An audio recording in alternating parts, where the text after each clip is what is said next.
here at Lumen Field and have chosen to receive year 2 in the Mike Macdonald era. And of course, former Seahawks head coach Pete Carroll in year 1 for the Las Vegas Raiders. There's Sam Darnold, not going to be playing tonight.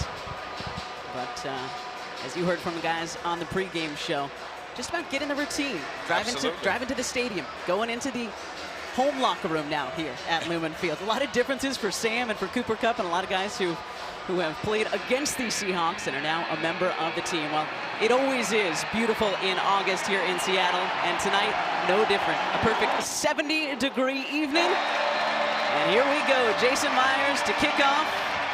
The 50th season of Seahawk football is underway in Seattle. Zamir White bringing this one out for the Raiders. And takes it all the way out, almost to the 40-yard line. So the dynamic kickoff, once again, in effect here in 2025. And they move the touchback up from the 30 all the way to the 35 to encourage runbacks just like that. Yeah, as a former kickoff specialist and special teamer myself, I love the fact that we get more kickoffs and kickoff returns. Offers more opportunity for guys like myself to get tackles. All right, and we were hoping we'd see this guy for a series or two, because a whole lot of love for new Raider quarterback Geno Smith here in Seattle. Obviously acquired from Seattle in March, and looking forward to seeing his rookie running back as well. Ashton Jeanty. They'll fake the handoff. Smith is rolling. Fires towards the sideline, and that one is caught on the other side of the 50 by the third-year player Trey Tucker. Yeah, I saw Geno in the pregame warm-up. Let me tell you something, Kate. He was fired up to be back out here on this field. I thought Coach Carroll and Geno was lying a little bit, playing a little mind games by saying he would play. Didn't think he would come out here and play, but as you can see, he's out there, completed his first pass, and he's rolling right now. Turned his career around here in Seattle, moved into the starting job in 2022, and there's the handoff, first of his NFL career. The superstar running back out of Boise State, Ashton Jeanty, and he's tied up by Tyreek Smith. Yeah, excited to see this kid, Ashton Jeanty. Caught a few of his games last year at Boise State. He has tremendous contact balance, Kate. It seems like whenever he encounters contact, it propels him forward, as opposed to other running backs, it brings them down. Can't wait to see how he has a season in the National Football League against the competition of the National Football League. Gain of 3 on his first carry, and Geno back to the sideline and was going back shoulder looking for another rookie they're excited about, Dante Thornton Jr., but just bobbled it a little bit. So that's going to be an incomplete pass, and some nice pressure from the Hawks off the edge on this play. Yeah, you just get a little bit of pressure. See Nick Emanwari, you see him right there. A little bit of a preview of what his skill set can do for this defense. Got a little blitz coming off the weak side.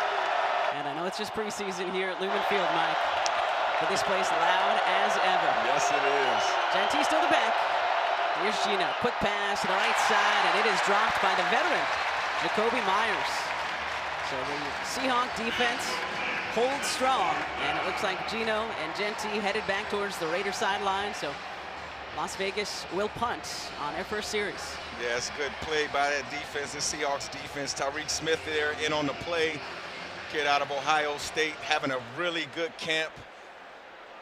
Done a good job with his pass rush moves and growth from his pass rush.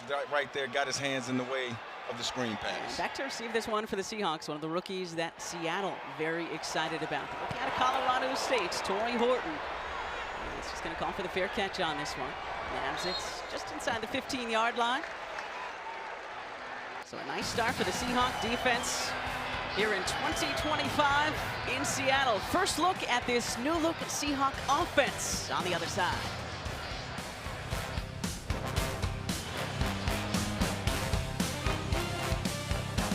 Seahawks football is presented by Washington's Lottery. When you play Washington's Lottery, you're helping fund the pursuit of dreams through college and career training.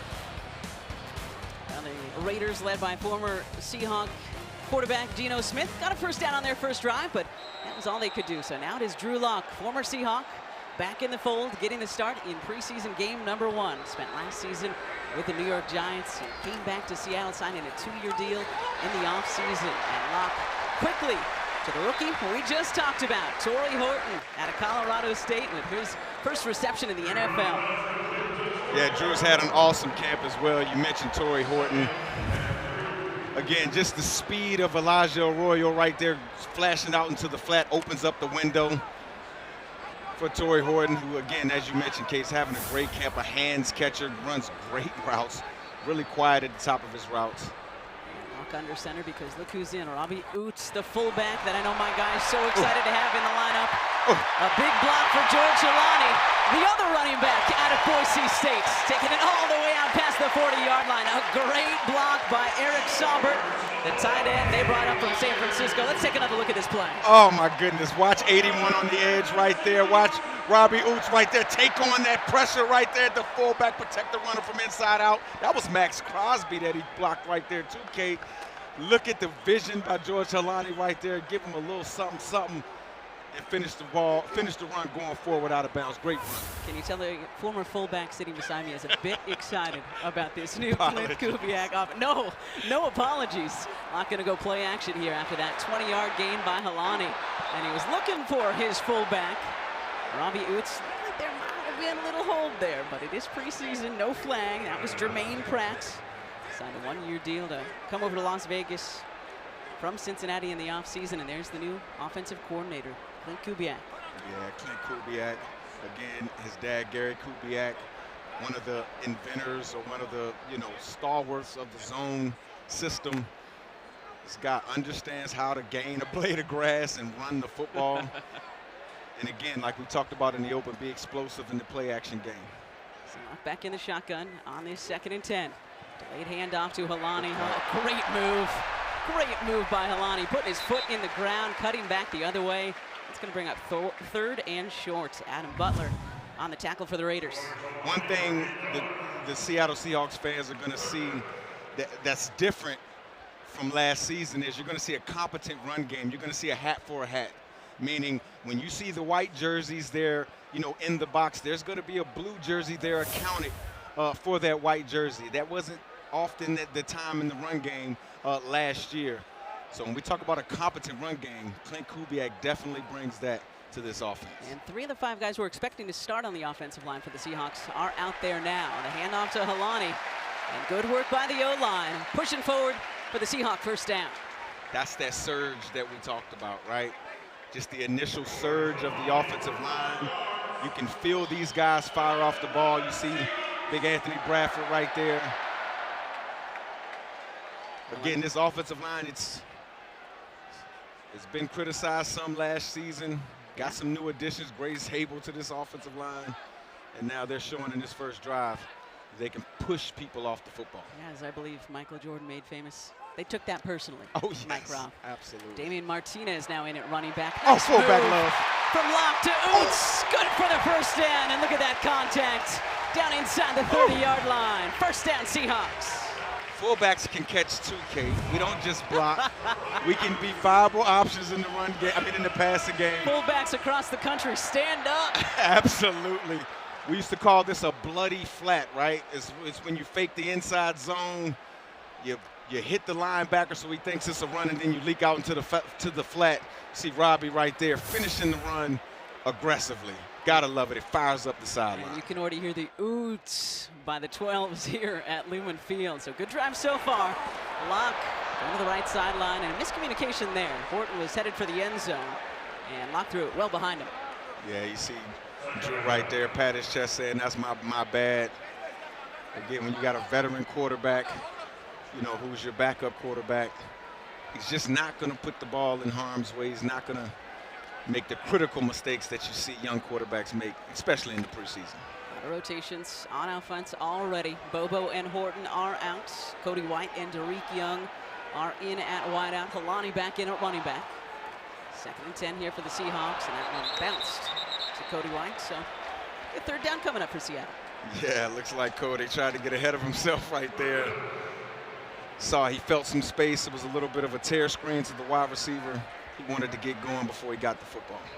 And it's going to be real interesting because the past number of years with a different offensive scheme, Seahawks have kept 6 wide receivers. Good chance they only keep 5 this year, Mike Robb. Yeah, it's a lot of position battles going on. I think the ability that other positions have to be able to help this offense definitely allows for that flexibility. All right, so 3rd down. Play clock winding down. Locke looking left, throwing left, and that one is intercepted. A great play by the 4th-year safety out of USC, Isaiah Polamau. What a play. What a play. After we just talked about Drew being smart with the football, right there, just a little bit of an underthrow. But a great play right there by Polamau. Lays out for this football. Now the Raiders have the ball when we come back.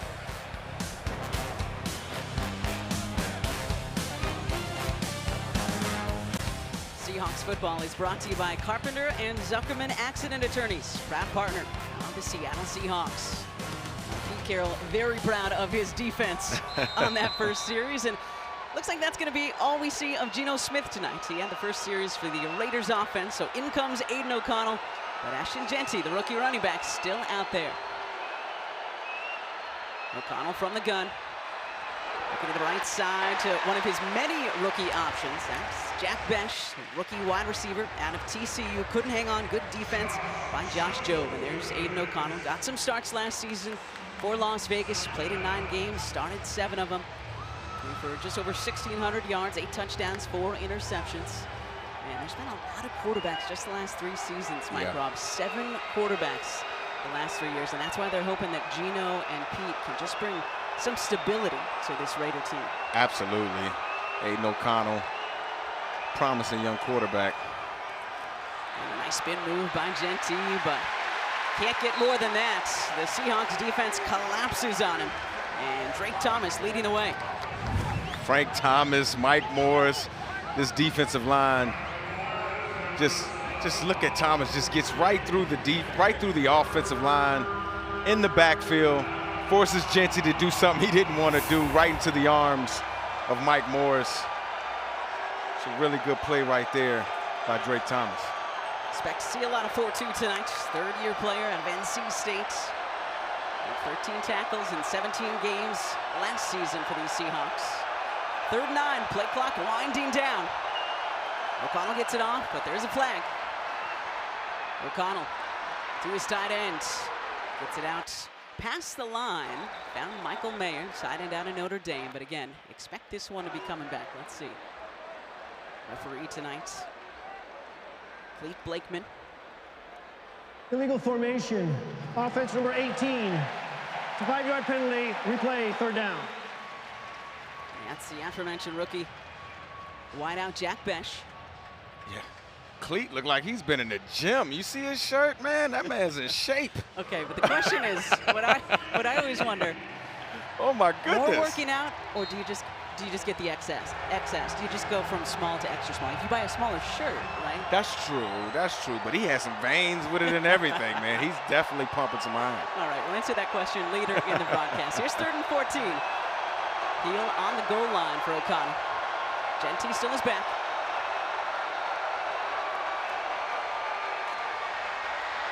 O'Connell has the rookie Dante Thornton Jr. Thornton Jr. brings it in, and that's a 1st down for Las Vegas. It's a really good play right there by Dante Thornton Jr. Fast player, threatened Josh Jobe deep, a little bit of a push off, works back outside. Aiden O'Connell does a great job putting the ball high and outside, away from the defender. Yeah, really excited about this rookie out of Tennessee. Led the nation 25.4 yards per catch last year and ran a 4.3. He's 6'5", 205, and they're going right back to him. Seahawks tip that one, and we got a flag on the far side as well. It's Josh Jobe again. They're picking on number 29. Yeah, they're going at Josh a little bit. But that's a kid, again, a kid that's having a great camp. Physical at the line of scrimmage, great feet. Illegal use of hands to the face. Defense number 29. A 5-yard penalty, automatic 1st down. Okay, so back-to-back plays. So the Raiders get the best of Joe. Yeah, just a little too handsy right there. Let's check it out again. Patient at the line of scrimmage. Probably didn't have to open up as much right there. Got him in trouble. It was just a little bit. They could have let it just a go, love Kate. tap, right? Just welcome to Seattle. It's just preseason. Don't you smack your friends on the cheek every once in a while just to say, hey, good evening? Yeah, what's up, guys? All right, so fresh set of downs for O'Connell and the Raiders. The inside handoff to Genty.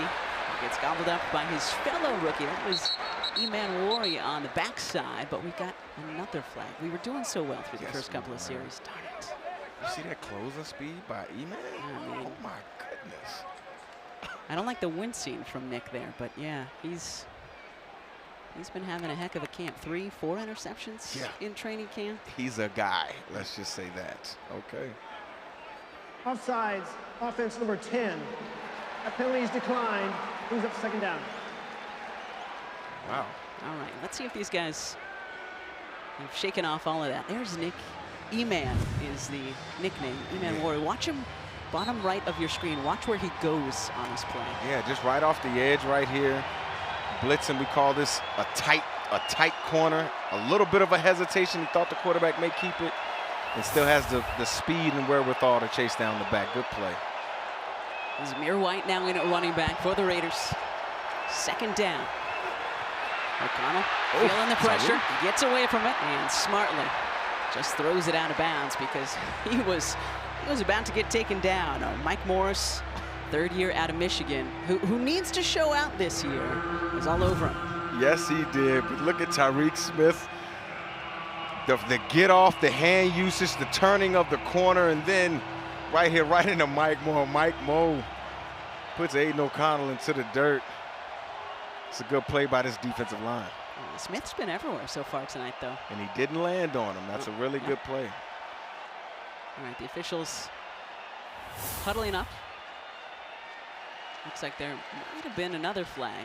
Is it out, or is he putting it back in his pocket? Clean, you're teasing us, Clean. I know. Was it intentional grounding? It might have been in the pocket still. Intentional grounding. Offense number 12. Okay. The 10-yard penalty for the spot, plus a loss of down. Brings up third down.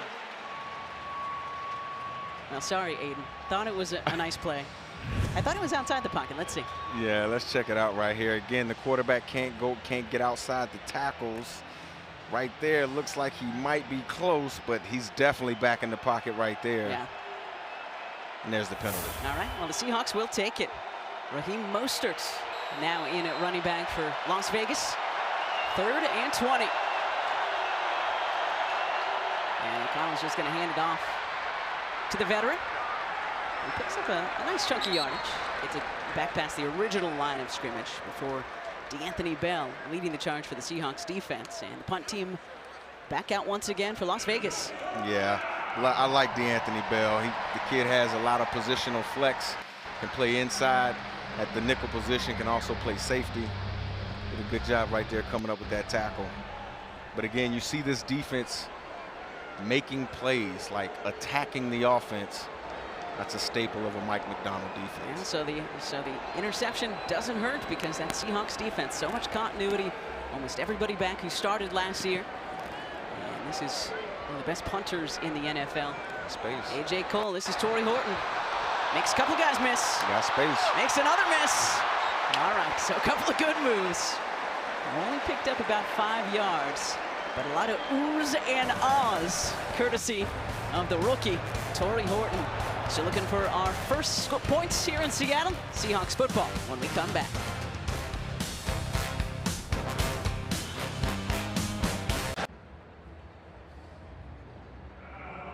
Training camp powered by Boeing is well underway at the VMAC Virginia Mason Athletic Center. Join us lakeside to watch your 2025 Seahawks gear up for a milestone season. Only a few practices remain, so register now if you haven't been out there yet. We'd love to see you. Seahawks.com/training camp.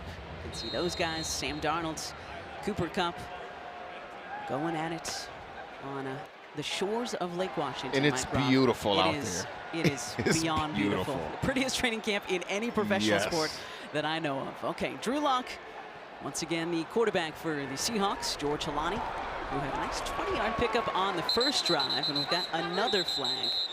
Tyree Wilson in there for Las Vegas. Let's see what this flag is all about. Okay. Looks like it's something against the Raiders. How many yards is that? I don't. Something. 7.5 Defense, number yards. 96.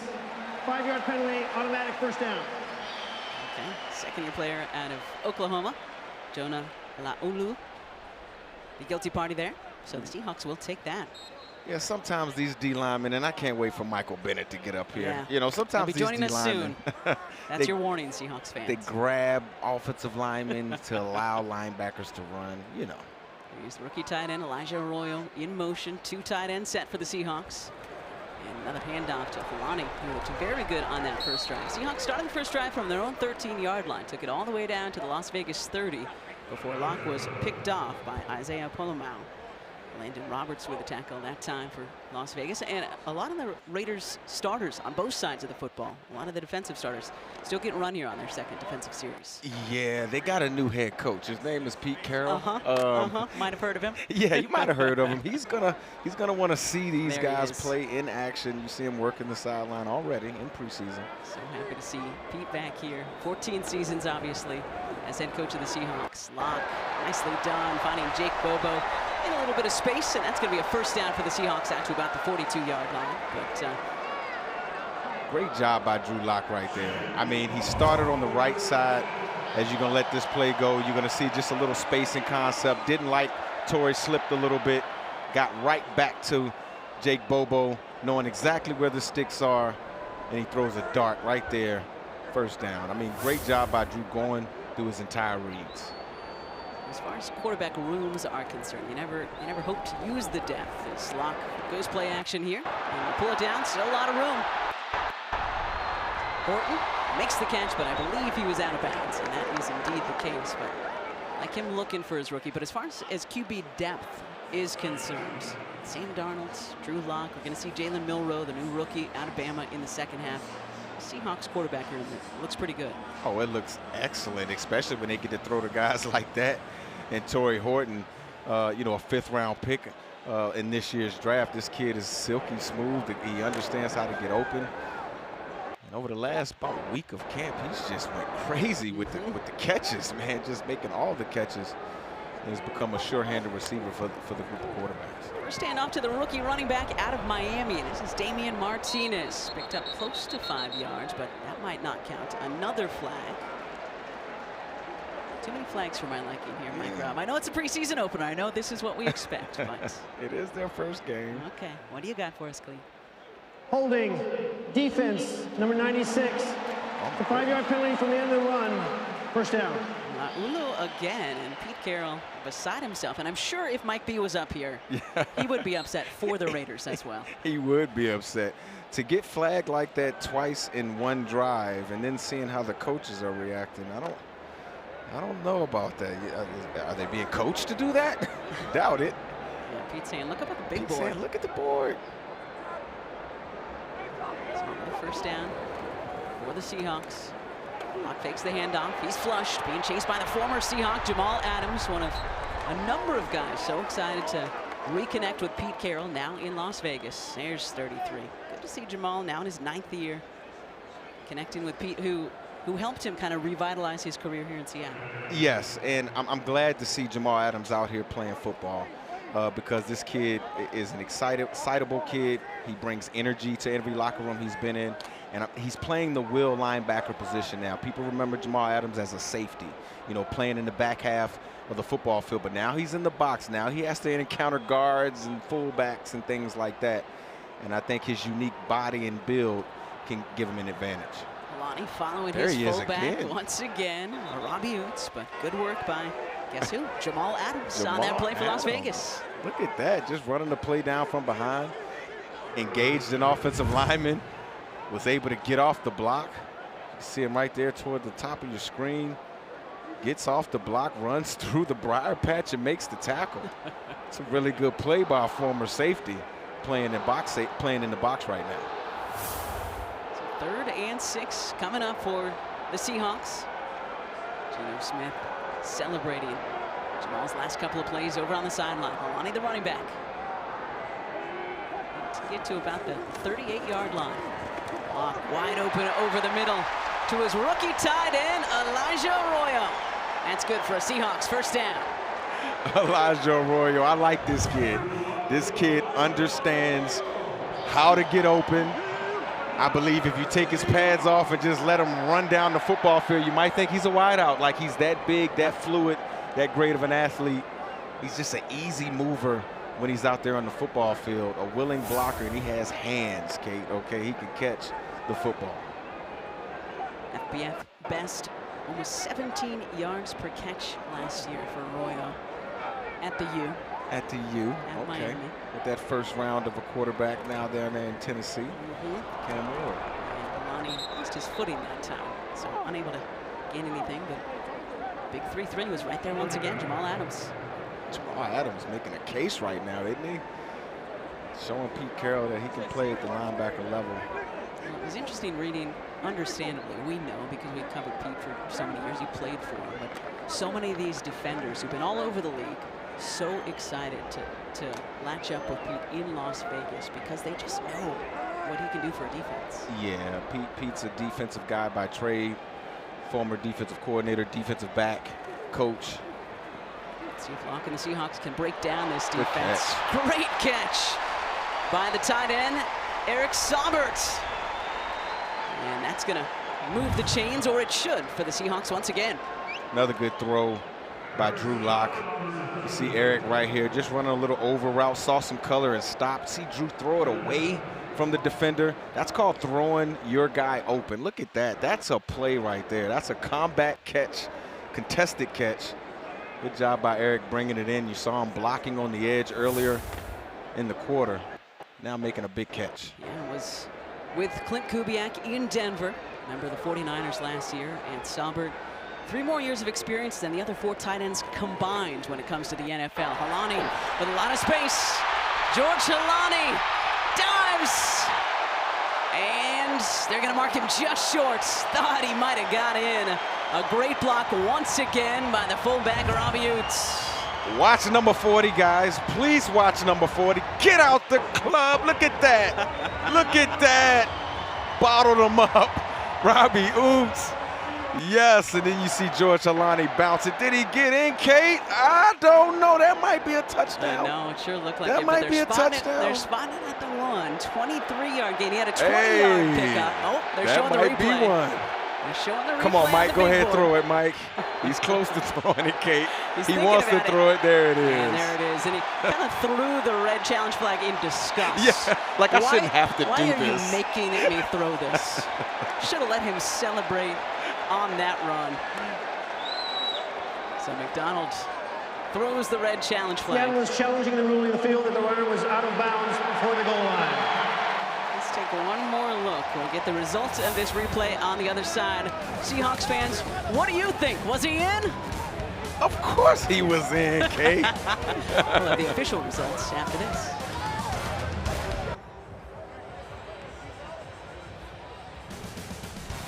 All right, well, I didn't get to do this in live action, Mike Robb. So Helani dives for the pylon. Touchdown, Seahawks. The touchdown confirmed while we were in break. And that is a 24-yard touchdown scamper for the Boise State Bronco. George Helani and his fellow back, K9, Ken Walker, is loving it. Yeah, you gotta love that, man. Running backs having love for other running backs. George Helani has worked his tail off this training camp. Happy to see him get in the end zone. Looked really good in preseason last year and was, as I'm sure the Broncos watching, the Boise State Broncos know, was actually ahead of Ashton Jeanty on the depth chart his senior season, understandably. Jason Myers on for the extra point. And that is up and through. So the Seahawks on their second offensive series make it happen. Drew Lock leads him down the field. Great push by the offensive line. Robbie Oates, the fullback, with that awesome block. And then Helani, 2 20-plus yard runs already here this evening. And this is what you love about it. Like, George Helani was used heavily on that drive, ended up breaking a run, scoring a touchdown. Now he's back out there on kickoff, okay? There is, you don't get no break in preseason, okay? Now it's time to go out there and try to earn you a job. And that's the great thing about a kid like George Helani. He does everything the coaches ask of him. A hard runner, great in pass protection, and he's a good special teams player. Good job, George. 7 carries for 61 yards. And our first touchdown tonight. All ready for that guy. Second-year man, George Solani. He's mostly on the practice squad for the Seahawks last year. Got called up for 5 games. So most of his time on special teams. Absolutely. You can't be a depth player and not play special teams. So Jason Myers sends this one into the end zone. And this year, that knee means it's coming all the way out to the 35-yard line. So that's where the Raiders will start this drive.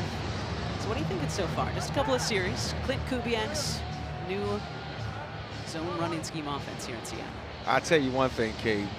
This team can run the football. Yeah. I mean, they can. Now the scheme is now matched the personnel.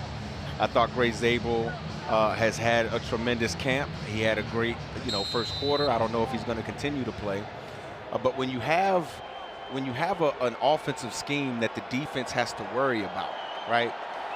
Then it makes you very much tough to defend, because now your quarterback can make plays outside the structure of the play that can be explosive and make defenses stay up all night. And nice tackle there by Quinton Bohanna, big number 92, who we've heard a lot about in camp for your Seattle Seahawks. No Jaron Reed or Byron Murphy or Leo Williams tonight. So Brandon Peely and Quinton Bohanna going to keep our eyes on them. Nicely done. 9-2. Yeah, Bohanna. I held a bag for the D-line drills one time. Dude almost knocked my soul out my body. Okay? He's a strong man, I'll tell you that. So no gain on first down. And that's going to be our first quarter. This is the end of the first quarter. So good start to year 2 for Mike McDonald and the Seahawks. George Solani led the way all the way into the end zone. Seattle leading Las Vegas 7-0. Second quarter coming up.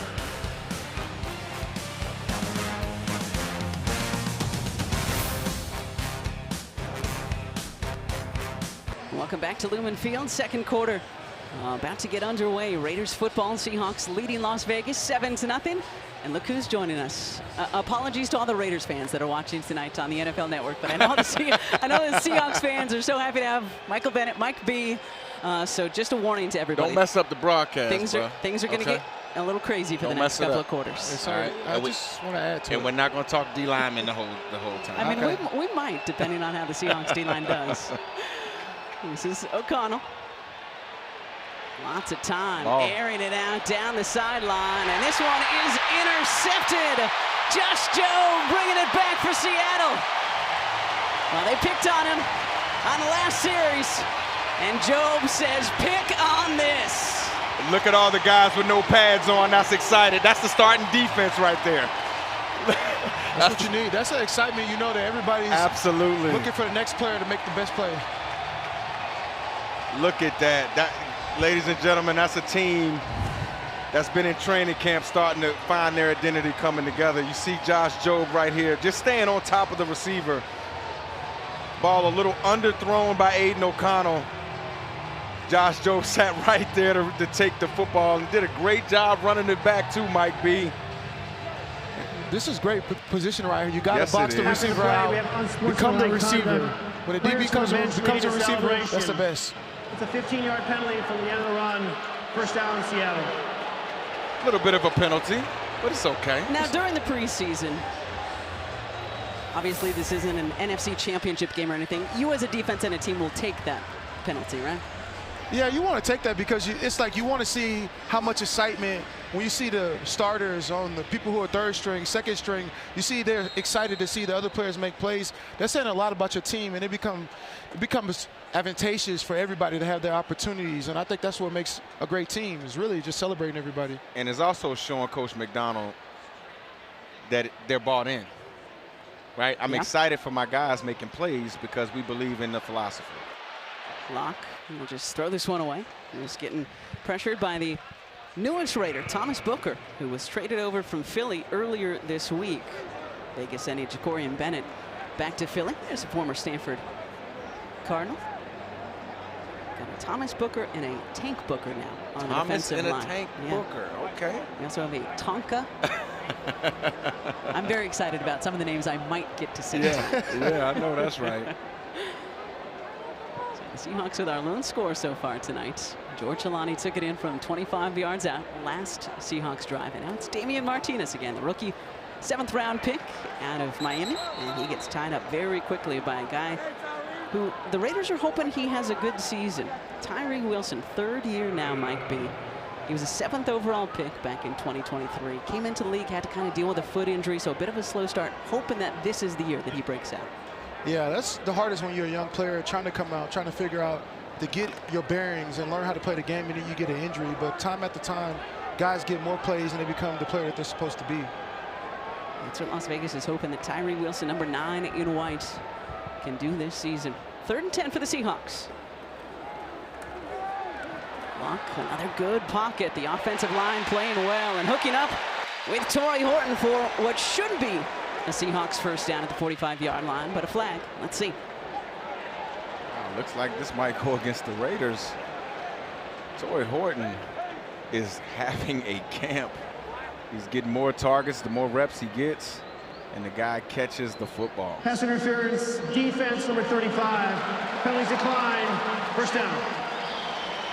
13-yard connection between Locke and Torrey Horton. And we were here just last Saturday at the Football Fest, kind of a scrimmage, mostly drills for this Mike McDonald team. But Horton was showing out. It seemed like every other play, Mike Rowe. Absolutely. The kid is a highlight catch waiting to happen.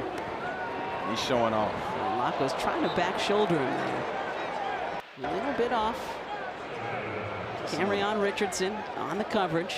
But there is Torrey Horton. You mentioned earlier, Mike Robb, fell to the 5th round because he too had an injury that ruined his senior season at Colorado State. But I'm sure a lot of you remember him in 2023 when Colorado State played Colorado. And he went toe-to-toe, might have even won the battle with Travis Hunter. So I think if not for that injury, he would have been a top 50 pick. Absolutely. He definitely would have been a top 50 pick. I know John Schneider and the Seahawks scouting staff excited he fell to them. Hot snap. And I believe the Seahawks fell on it. Locke was unable to do so, but it looked like one of his offensive linemen smartly. It's like Kite got it. Yeah, Mari Kite, rookie out of UCF, tracks it down for the Seahawks. Yeah. Looks like Jalen Sundell. That ball was a little hot going back there toward Drew. Yeah, but I that think was a routine, though. He should have caught Drew that. should have caught that one. Drew should have caught that one. Mike B, as a defender, what are you thinking when you see I'm the ball thinking like about that? how can we get it to it before the quarterback? And give him a little extra shove on the quarterback, too. Give him a little bruise for next time he gets out there. There's a loss of 19 on that bad snap, and Martinez loses his footing. Jamal Adams there again. Well, we knew Pete was going to be fired up and Gino was going to be fired up. Yeah, same for this guy, Jamal Adams, former Seahawk. Yeah, I think they wanted Jamal, you know, last year kind of going back and forth between teams, trying to prove that he wants to play in the league. And, you know, a couple years ago, being in the preseason at this moment, he would have been kind of mad. He would have been upset. Yeah, but at this time, it's about humbleness, and he's coming out there showing that he wants to make those plays. He has a great opening to his Raider career so far. Number 33, Jamal Adams. Well, I think playing the linebacker position, Mike, is more natural to how he plays. He's not a cover guy. This is Alex Bachman. Calls for the fair catch. And the Raiders will start right around their 25-yard line. Low-scoring game so far. 7-0 Hawks here in the second.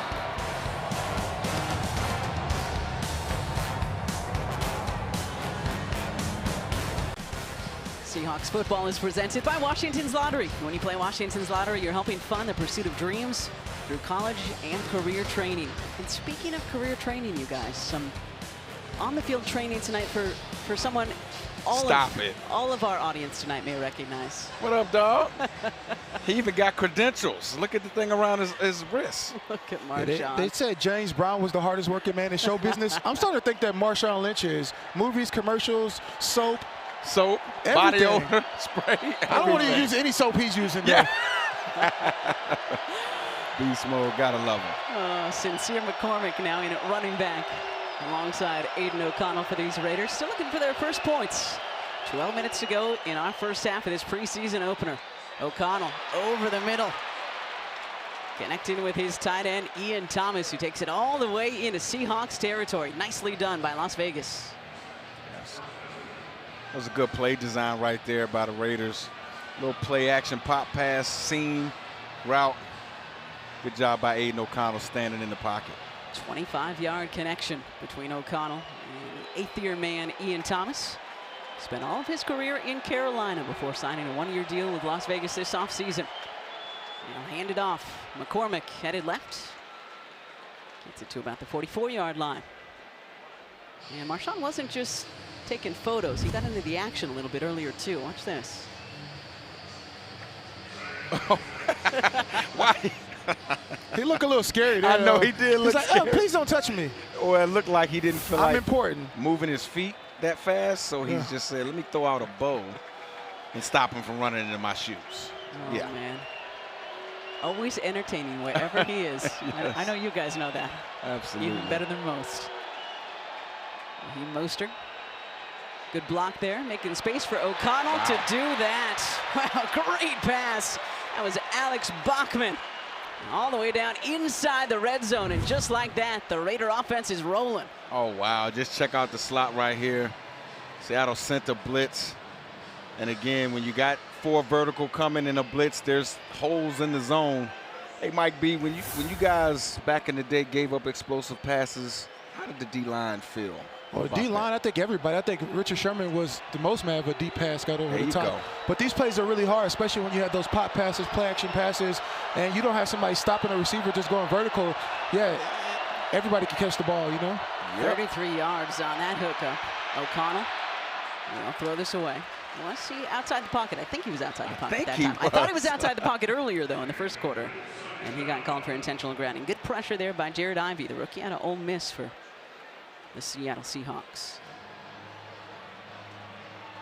There's the defensive coordinator. They call him AD, right? Adding dirty. Yeah, I think he's from the UK, too. I love this guy. I never got a chance to play for this guy, but being under Dan Quinn, knowing how to get the pass rushers going, knowing how to get the defense going, I think his tenacity as a coordinator is starting to spill over into the defense, too. 12s are into it now as well.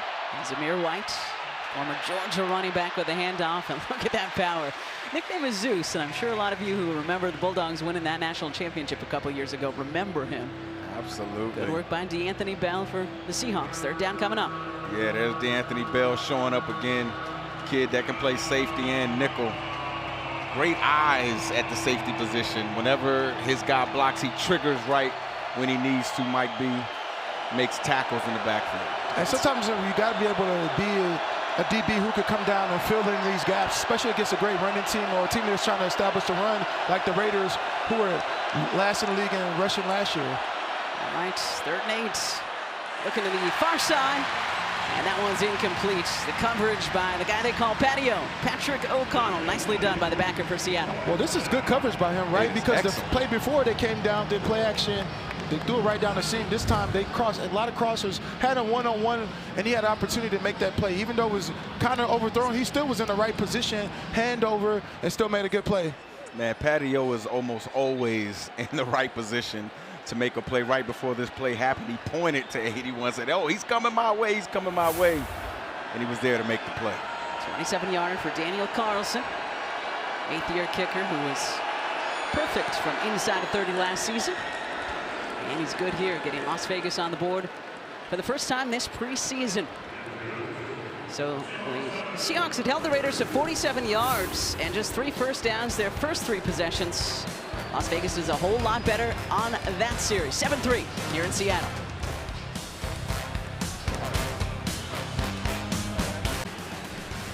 Seahawks football is brought to you by your Western Washington Toyota dealers, the preferred truck of the Seattle Seahawks. So Las Vegas gets on the board with a 27-yard Daniel Carlson field goal. And now the Raiders will kick off. Tariq Young and George Halani back deep for the Seahawks. Scored on a Halani 24-yard touchdown scamper at the very end of the first quarter. There's the new starter for the Seahawks, Sam Darnold. Also one of the new defensive starters, DeMarcus Lawrence, big number 0 beside him. And Halani will just take the touchback, take this out to the 35-yard line. Kate and Mike B, DeMarcus Lawrence, I've been at practice. This guy is the best on drills I have ever seen a human being football player be on drills. I'm telling you. Well, he also came from a great defensive coaches, from Rob Marinelli to these type of guys who were the defensive gurus. So he doesn't know how to skip a drill. I don't know if you've ever been to a drill with Rob Marinelli. He is a monster. He doesn't care who you are. And chatting it up with his quarterback. You'd love to see that. But yeah, DeMarcus Lawrence, 12th year now for D-Law. That one deflected at the line. Nice work by Matt Jones. And guys, other than the obvious pass rush and the production that DeMarcus Lawrence adds to the defense, I've been hearing his voice. It's the leadership aspect of everything, man. Getting guys, how training camp is, Mike. Like, there's days you don't feel like practicing the 2-hour practices and things like that. But D-Law is always a calming voice, not only just on the defense, but on the entire team. Come on, guys. We got to have these days. These are the days we got to win.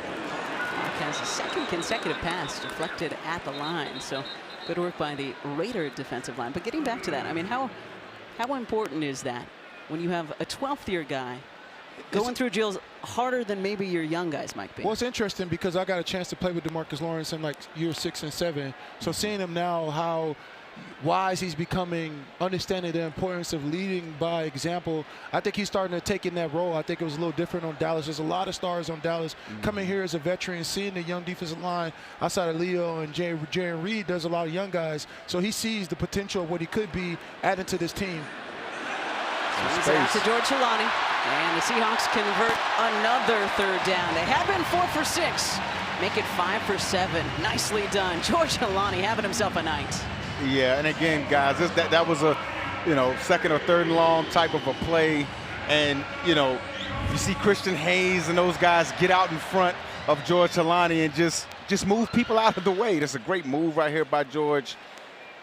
And then getting down the field and getting the 1st down. Look at Big Haynes right there running, putting guys on the ground. That's the type of energy, that's the type of effort you need. You want to be a championship team. 3rd 20-plus yard play tonight for George Helani. Good for him. Damian Martinez now in play action by Locke. Avoids one rusher. And a great pass to Derek Young inside the 20, inside the 15, and hangs on to the football. Is that a little sidearm from Drew Lock? Yeah. I like these type of plays from Clint Kubiak, right? Because it goes back to these screens are kind of like run plays. What do? They rush back up to the line. They think that they're going to come in, do a run play. They come back with a play action, get right down the middle, and just changes the whole type of the game plan. To me, this is what they need. These kind of pass plays that feel like run plays and then come back and establish this stretch run game as much as they can. Mike, you're describing a competent offense. I can't stress that enough to the 12s out there watching. Clint Kubiak has an answer for every question the defense presents. And off to Damian Martinez after that 31-yard catch and run by Derek Young, another one of these receivers who's hoping to be one of the final 5, might be, because we're talking about the fact that probably only keeping 5 wideouts. And the question is, how many pens does Clint Kubiak need? Look at it. I think he has 4 in his pocket, too. Listen, I'm very particular about my pens and the colors. The more you have, the smarter you look, Yeah. It's like if you go to a restaurant and the waiter doesn't have any pens, you're worried that you're not going to get the right order. If they have 5 pens, you know that what you ordered is coming back and it's going to be precise. So the more pens he has, the more I think he can call plays right. That was Jalen Smith on the tackle for Vegas. Damian Martinez once again on the carry. You're not supposed to let my secrets out, Mike. Same thing with glasses. Just wear them to look smart. Do you need them? Questionable. It's good to see Damian Martinez, get extended time, getting carries. Obviously, you got Kenneth Walker, you got Zach Charbonnet. There's a lot of guys in front of him. But I truly believe this guy has unique vision at the running back position. Glad to see him get some tick. Underneath, Torrey Horton in for his first NFL touchdown.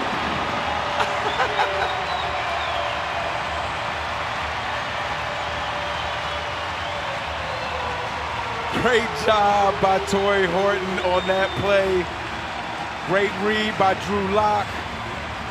Good protection up front. Just watch the spacing right here. Just a little stick route.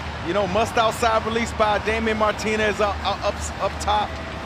And just a turnaround into the space. Drew hits him with a dot. Turn around, get into the end zone. Torrey Horton, welcome to the National Football League. And those plays are hard, Mike, when you catch the ball because you're trying to, like, I'm at the end zone, and sometimes you don't catch the ball. And right there, he had what they call them stick'ems. And it looks like he had something on his hands that made him stick to him. I don't know if you ever watched Little Giants. Yes. Right through the toilet paper right there. His hand, he had those stickers, and he was able to get the yak after the catch. All right, well, we didn't get the extra point, but you two have fun taking us to break. Torrey Horton, as you said, welcome to Seattle, and welcome to the NFL. Torrey Horton, throw it up, baby. First touchdown. Look at Spoon. Get hyped for your dog. We'll be back.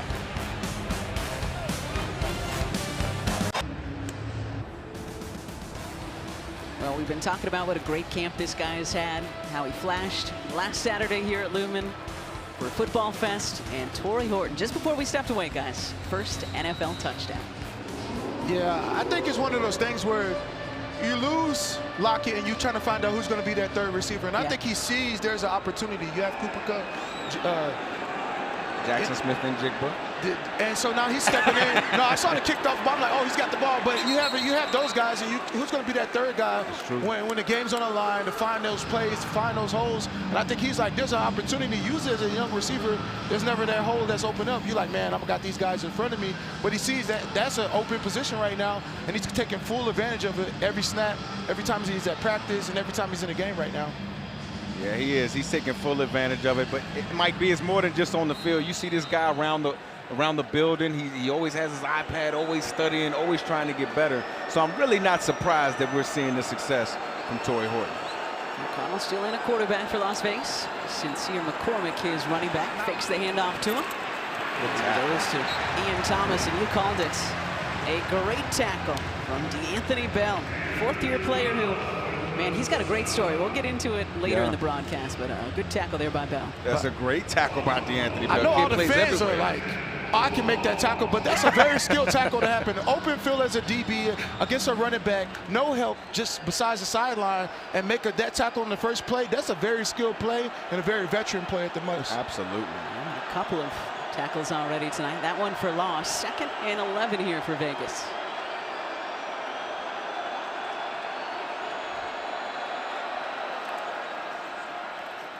Go back to McCormick, who is tied up just as he crosses the line of scrimmage. Going to be 3rd and long for the Raiders. I picked Brandon. I was about to say. You know, I knew he was going to take his shots. I explained that in the pregame. I think he did a great job, right? As a defensive line, you want to be able to make a strong line where the offensive line doesn't get much penetration. And this opportunity to make a routine tackle with linebackers, and everybody can swarm, and there's no place for the runner to go. It's a great play by Peely right there. Big body, too, man, that can move. Raiders 1 for 4 on 3rd down conversions so far tonight. Mostert, the veteran, once again in at running back, creeping his way up close to the line. And there's flags. It's only the preseason, you guys, but the 12s are going to 12. Prior to the play clock expiring, Las Vegas took its first time out of the half. Okay, 30-second timeout. What are you laughing about? Well, because I'm laughing because Pete knew that the offense was in trouble. Pete knew about the fan base and understands not just the fan base, but that defense. There was some confusion up front. It's the multiple defenses that Mike Macdonald throws at you that kind of caused that time. And I talked to Pete before the game, and the first thing he said, Mike, I want to see. I never felt what the 12s really feel like. I think it was something, but being on the other side, I want to see what the fan base really feels like. And that was one of the times. He felt it. You got to feel that, Pete. Yeah. You got to feel that, Pete. That's a really good point. 137 regular season wins as head coach of the Seahawks, and of course, that lone Super Bowl title with the two guys beside me. You're welcome. 3rd and 8 for Pete's new team, the Las Vegas Raiders. Pressure coming. And an interception. Nehemiah Pritchett with a 2nd INT for the Seahawks tonight. Do have a flag, though, in the backfield. Let's see if this one stands. Wow. This was a great job by this defense executing what they needed to execute. You got a show of a blitz on the left side. You actually bring it on the right side with trap coverage on the left side again. Mike Macdonald is in his bag right now, and this is only the preseason game number 1. I think this is base install, Mike. Yeah, it is base install. The thing about it, though, is Aiden O'Connell, he was a 7-game starter last year, so he should know these blitzes and know where to put the ball at. So as a veteran that had a lot of time against great players, he should have made that throw. The pass runner play. However, after the play, unsportsmanlike conduct. Seattle, again, the bench players clearing the runner not in uniform. It's a 15-yard penalty from the end of the run. First down, Seattle. So Nehemiah Pritchett following Josh Job's lead, Mike Ross. Absolutely. Second for the Seahawks. 3rd interception we already have in this first half. And second unsportsmanlike penalty from the excitement from the sideline of the guys that aren't playing, just being excited about their guys making plays. That's culture right there, guys. We talk about teams building culture, a second-year head coach trying to establish their identity and culture. Well, when you see that all of the starters clear the bench for backup players to make plays, that is the definition of culture, Mike. Yeah, I don't know if that's a definition of culture, but that's a definition of something. I think that's a definition of a little bit of everything. It reminds me of when you guys were suiting up not too long ago. Absolutely. So let's see if the Seahawks can take advantage of their second interception tonight. Lock out to Martinez. Got a little room to work with in the flat. See a little shimmy shake by Martinez out there. See, this is what I was just talking about before. Gary Kubiak is creating and designing these plays, these pass plays. Clint. Sorry, Gary was great. Gary was great. Sorry, but Clint is being able to design these plays, pass plays that feels like runs, getting out to the flat really quick, open, and giving his runner a chance to be one-on-one with a defensive back, with a safety, with one linebacker, getting a chance to make them miss. To me, these are great running plays too, in my opinion. Absolutely, man. Getting your guys in space, forcing the defense to have to make a tackle. There's Martinez with a chance to pick up the first down. Looked like he got close to it. Let's see where they spot this one. Got 8 on that first down play. Just needed 2 on second. I think he got close to it right there, Yeah, it looked Kate. like it. Close to it, but again, good zone runner in Damian Martinez. Did a great job in Miami last year down there with Cam Ward. Now just trying to find his way. For a virtual measurement. Okay. Got a measurement. Okay. So we got our first virtual measurement tonight. Here, unfortunately, we're just getting word that we're having some technical difficulties and there is no virtual measurement. We saw it, I'm sure some of you watching the Hall of Fame game last week saw it. It's going to be a part of the NFL this year, very similar to those of you who also watch tennis. And the player can ask for, a review, and everybody stops, and everybody in the stadium looks to the big board because, again, it is a virtual measurement. So the referees, the humans, will spot the ball. Humans right, still have Rob? to spot the ball. Okay. We have to let all of our viewers Us poor understand humans, that. what are we going to do in 3 years? Yeah, ChatGPT, virtual, everything's like, not a human. He's looking like he thinks it's a virtual measurement, and there isn't one. We've got to stop the AI. They're taking over. Well, and here's the thing. I don't know if anyone has told Cleat and the crew about this technical difficulty. Okay. Nothing's worse. It's like somebody never After tells you when the virtual party's over. Without video working, it's determined the ball is short. To be third down, that spot. So I will summarize for Cleat. Screw the robots. The humans say it's short. Yeah. Third and short. But I mean, I don't know. I'm just so used to the chains coming out. If it's short, show me it's short. Yeah. We will look up to the big board now. There you go. In Okay. future games when the technology is working. Got 3 tight ends there. Going heavy are the Seahawks. And Locke will just follow his offensive line, who has looked really good in this first half, for another Seahawk first down. Yeah, you see Jalen Sundell up front. You see big Christian Haynes pushing people, moving grown men completely off the football. That's that surge, Kate, that we talked about earlier at the beginning of the game. This Clint Kubiak offense, you want to see that initial 6-inch to a foot surge from that offensive line to get the run game going. Seahawks looking to build on their 10-point lead here. Final 3 minutes of this first half. Preseason opener for the Hawks and the Raiders. And boot to his left. Locked to his tight end, Elijah Arroyo. This kid's so fun to just watch him play. Talking about Elijah Arroyo, I mean, that play right there, you would have thought Drew could just throw that ball out of bounds, dead play. But what he did was he threatened upfield and came back to give his quarterback a completion, just to give his quarterback. I mean, that's a veteran type of a play right there. Great job by Elijah Arroyo. Locke with a touchdown and 140 yards passing so far.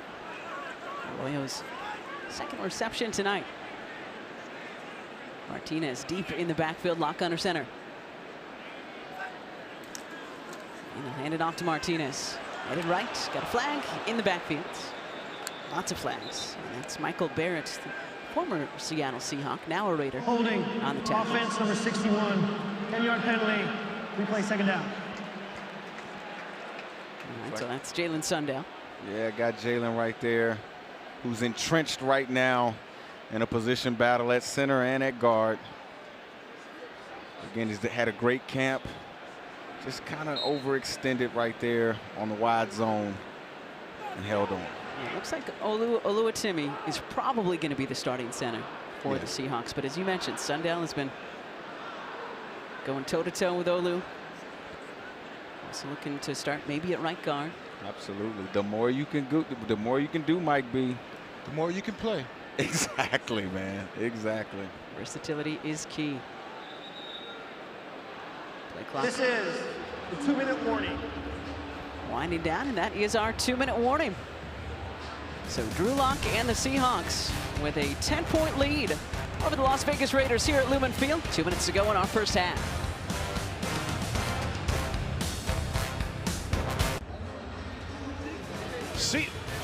Seahawks football is brought to you by the Muckleshoot Casino, the biggest and best in the Northwest. Seahawks lead it at the 2-minute warning, 13-3 over the Raiders. Cliff Averill and I will be back for the halftime show in just a few.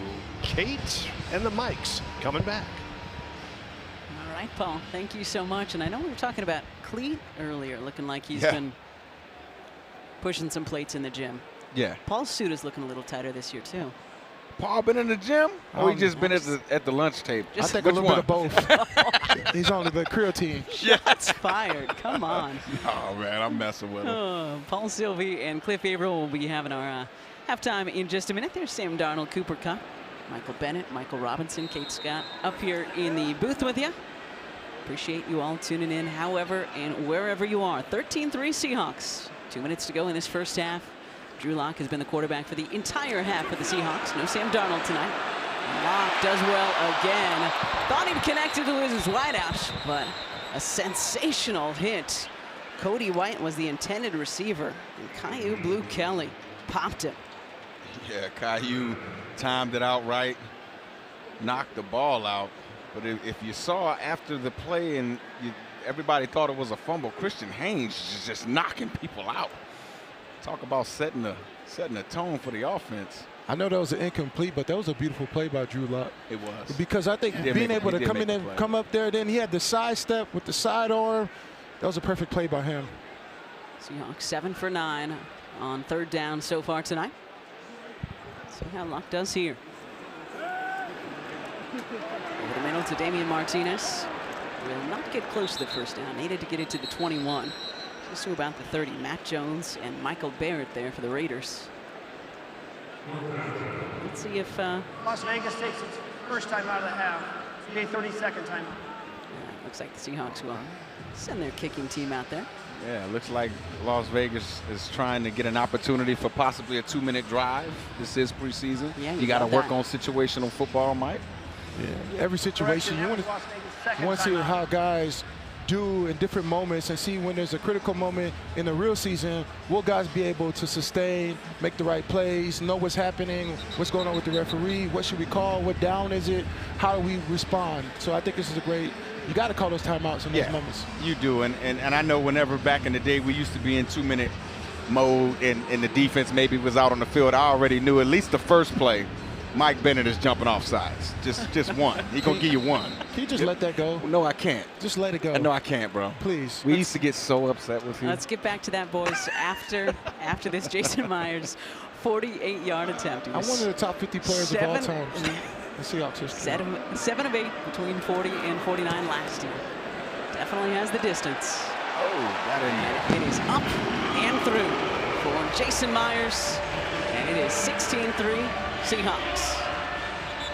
You guys can resume fighting now if you'd like Oh, to. we Or can we resume. can talk about the football game. It's Let's up to talk you. about the football game. I tell you one thing. One thing I've been impressed with our Seattle Seahawks here in this first half is just the line of scrimmage aggressiveness. They are owning the line of scrimmage on both offense and defense. Offensively, that's that surge that we talk about that's required in the run game. On defense, they're attacking the line of scrimmage, whether it's a ball carrier carrying the football from the home position at the running back position or whether it's the quarterback dropping back. This defense, this team is attacking the line of scrimmage. And I agree with you. I think also what you're seeing too, I think last year with the offense and defense, there was a little bit of confusion. Right now, you're seeing people who are astute and know exactly what to do on both sides. The offense is looking really like the offensive line knows what's happening. The defensive line, the secondary, everybody kind of has fell into love with what they're doing and fallen into love with the culture that Mike is building this year. They're drinking the Kool-Aid. They're drinking the Kool-Aid. And Dylan Laube will take a knee. Second-year player out of New Hampshire, so out to the 35 it comes. Well, it's interesting you bring that up, Mike B, because one of the things that a number of guys on offense for the Seahawks have mentioned so far in camp is there's just, even though we're still learning this new scheme, there's a clarity in the scheme that has been really easy for us to understand. Yeah, that becomes super hard as a player, right? That clarity, that understanding, knowing where you're supposed to be, how you're supposed to be there, not just knowing what you're doing, but what the guy next to you is doing, how the offense is going to attack us and how the defense is going to attack us too. So that's what makes it very complicated, and understanding who the offensive coordinator is and what's his DNA, the same as the head coach. Okay, just want to point out, even though you can't see it at home, Marshawn Lynch is FaceTiming us right now. Yeah, up here in the booth. He's trying to get me to talk. Marshawn, we're trying to call a football game, and that is a sensational catch by Alex Bachman. Diving, laying full out for that one. But there's a flag in the backfield. This might be coming back. Holding, offense, number 60. 10-yard penalty, replay, first down. And Bachman understandably frustrated because that was sensational effort on his part, but that's the rookie, Charles Grant. And Yeah, there's Marshawn. he's FaceTiming us right now. He's on Yes. the He's phone. put 1 minute 34 seconds. And that's Rod Maher, great Seahawks photographer next to him. Marshawn, we're on television. We're trying to work here. We're trying to work just a little bit. You know what I'm saying? But Kay, I know 37 Williams is so happy that that play was called back because he didn't touch the guy. The guy got back up. I guess he thought he was down, and that happens a lot during training camp because you never are full-on tackler. Now you get out here, you got to make sure you get the guy down because that could have been bad. First and long. O'Connell to the other sideline, and would have been a tremendous catch if Colin Johnson made it, but it was deflected. So it's gonna Nehemiah bring- Pritchett. Again, already has one of the interceptions for the Seahawks in this first half, Mike. Again, look how patient he is at the line of scrimmage. Understanding he has to close the distance between himself and the wide receiver. Gets his eyes back, puts his arm up. Great play by Nehemiah Pritchett. And that was one of the question marks. There's not that many question marks on this Seahawks defense, but who are going to be the third and fourth cornerbacks? Absolutely. And Job and Nehemiah Pritchett are certainly making a case so far tonight. Yes, they are.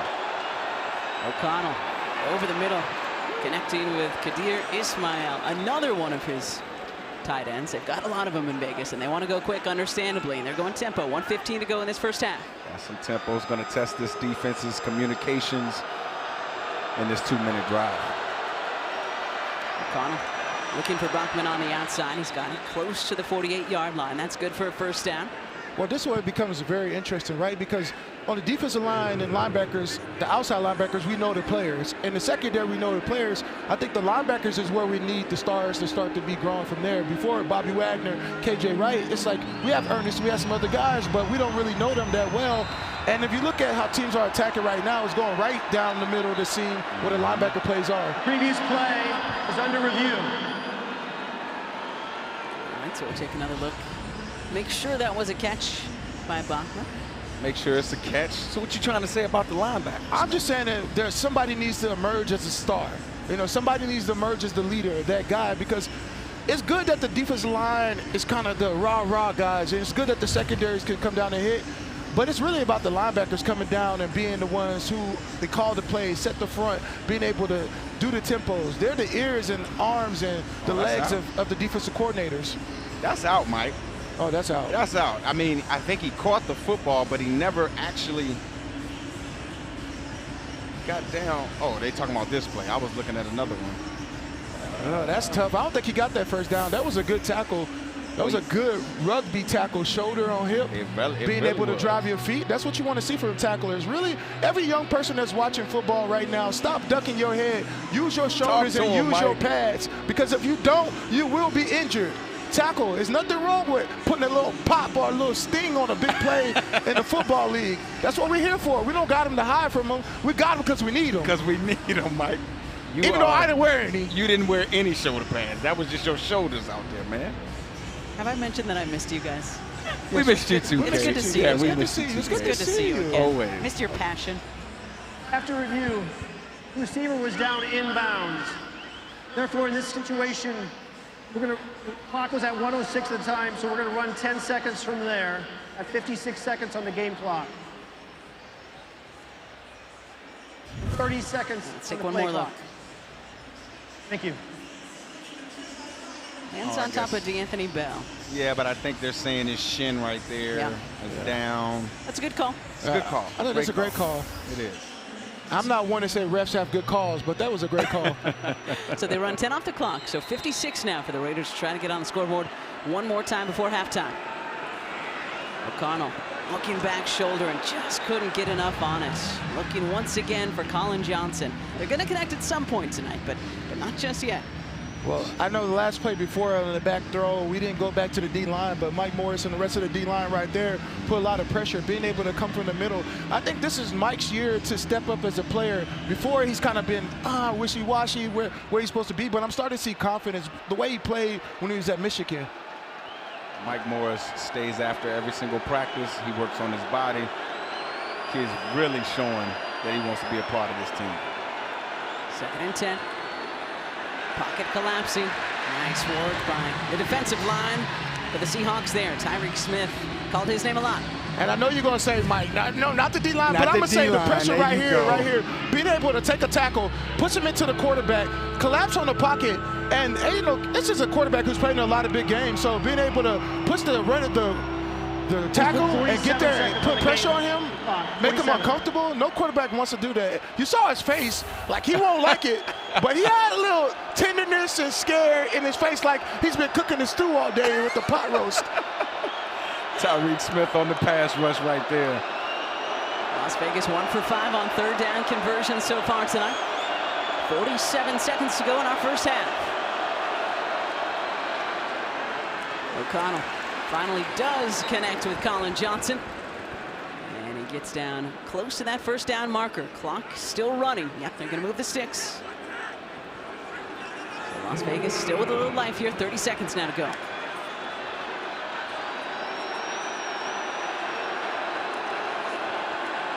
Inside handoff to McCormick.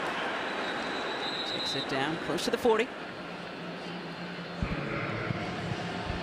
It's a good situational Las football. Vegas takes his 3rd and final timeout. It's a 30-second timeout. Vegas took another timeout. Looks like they're trying to get some points on the board before the half.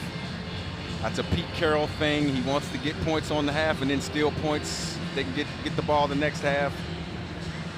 And then for Aiden O'Connell, I think this is good for him, right? Because just because you're number 2 in the depth chart doesn't mean that they're continuously not looking for the quarterback to back up Geno Smith. I think we've seen him last year make some good plays on a less talented offense, but this year there's a new scheme and Pete's believing in him, this opportunity to be a quarterback who can make the tough throws. And he's been taking a pounding tonight and being able to get back up and throw the ball play after play. 3rd-year man out of Purdue. This new Chip Kelly offense. Aiden O'Connell.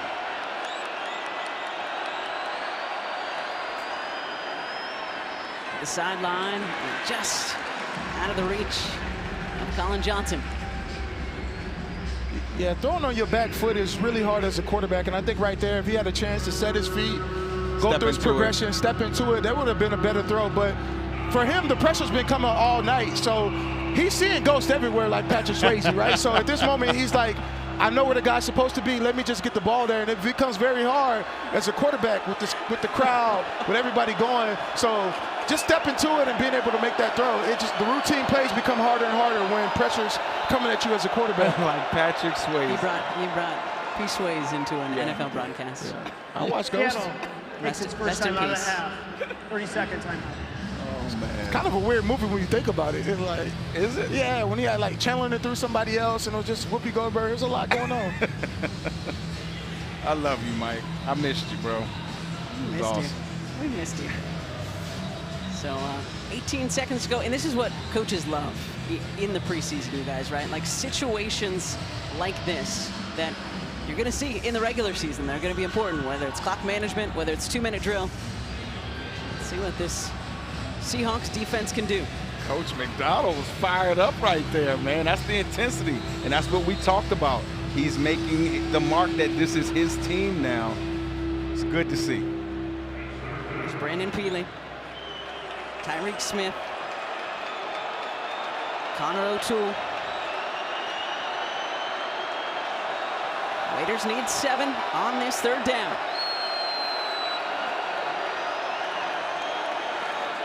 O'Connell quickly outside, and catch is made, but not gonna get it. Connecting with Ismail, one of his tight ends, but it's gonna be short. Raiders will go for it. It appears they're gonna go for the field goal here. Daniel Carlson is out. Mayday, mayday, mayday.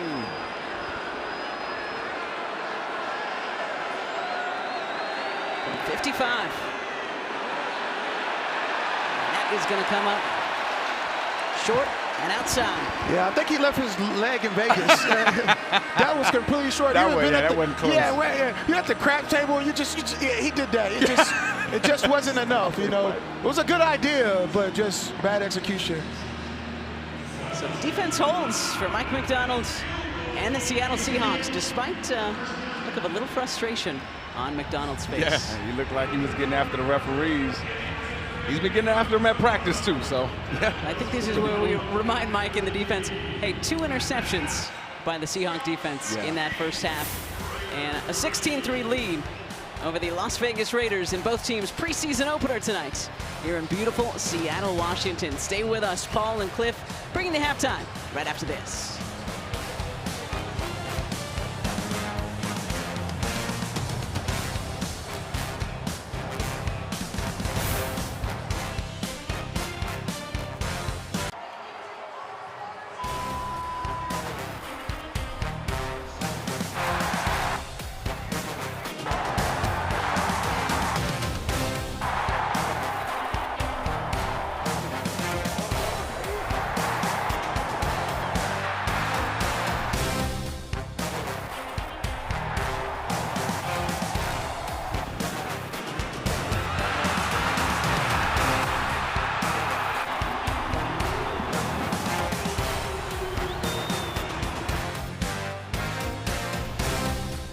The first half is in the books in Seattle at Lumen Field as the Seahawks lead it 16-3 at halftime. As we continue here on the halftime show with Cliff Averill. And Cliff, you look at some of the numbers from the first half, and the Seahawks, you know, a pretty evenly matched half there, except for 3rd downs. I mean, pretty impressive 3rd down conversion for the Seahawks. Yeah, and that's huge, right? You don't want to come off the field. So allowing the guys to be able to, continue to keep moving the ball on 3rd down is always a positive. Now, of course, you want to keep running the ball a little bit better. You want to run the ball a little bit better, and of course, score touchdowns. All right, let's talk about running the football. Gray Zabel, Abe Lucas, a couple of those guys on the offensive line had a couple of drives in this game. Gray Zabel, in particular, pretty dominant. No doubt, and I'm not one to like offensive linemen, being a defensive line, but I am impressed with him and what he's been able to do. Just seeing him move guys off the ball, kind of paying attention, being attentive to the detail. Obviously, they're running the ball really well. But one thing that stuck out to me was watching him on the sideline when he was done and it was out of the game, seeing him coach up some of the other young players. So to me, that shows a lot of leadership characteristics right there, and he also wants those guys to get better. So that was pretty impressive. That was interesting to see him pushing some guys around up there in the trenches, and the Raiders getting a little frustrated and doing some holding and things like that on the defensive side of the ball. And, you're forced into some frustration when you're playing a guy who's so solid fundamentally this early in his career. No doubt, no doubt. I mean, you got a young player that's moving some of these veteran players off the ball. And it's preseason. You get a little mad. You want to do some different things. So that's where some of these penalties start to play a role in the game. But again, for him, I think it's just huge to see him feel confident, especially having the other guys around him. Because on the offensive line, they're a unit. And when you build confidence with the other guys next to you, it only gets better. Let's look ahead to the second half. Jalen Milroe expected to start at quarterback, and we're going to see some interesting things from him because he has so many intangibles to offer. Yeah. No, I agree. I'm looking forward to it. You know, of course, everybody wants to see him run around, but watching him in practice and seeing how well he throws the ball as well, I think is going to be huge. So him being able to show both dynamics, you know, for the first time is going to be pretty cool to see. Yeah, I would imagine that this game picks up a lot of speed here as he gets into his first NFL action. No doubt, no doubt. But it still starts with the running game, though, to alleviate him from having to use his legs, alleviate him from having to, you know, throw the ball. I think they have to keep that running game going, and then I think him getting into it, I think is going to be pretty cool. All right, a lot to look forward to in the second half here at Lumen Field. Again, the Seahawks lead it 16-3. Let's go back upstairs now to Kate and the mics. All right, you two. Great stuff at halftime. The mics. That's hilarious. It's just easier to refer to you guys as one person. What he's talking about is Michael Robinson, Michael Bennett, Super Bowl champions for the Seattle Seahawks. Something I know the Seahawks want to do this year. Really get into that place where they have the great offense, the great defense, and the great players who bring back that Lombardi. Because nothing's greater than grabbing that Lombardi as a player and holding it. And you represent a city, and you hold that trophy, and you might hold it like a baby. You just might hold it like a baby. Might hold it like a baby. Yeah. Well, and going off of that, Mike B, Mike McDonald, Pete Carroll, both of these teams and franchises looking to refine their dominant ways, right? The Seahawks got close. Mike McDonald leading his team to 10 wins in his first season, most wins by a first-year head coach ever in Seattle. Raiders coming off that dismal 4-13 season last year, hoping that Pete and Geno and Jamal Adams and some other guys that we know here in Seattle can help them find some stability and build a new foundation in Las Vegas that they can then build from and get back to their winning ways. Absolutely. You think about Las Vegas, they've just been so down and so bad for so long.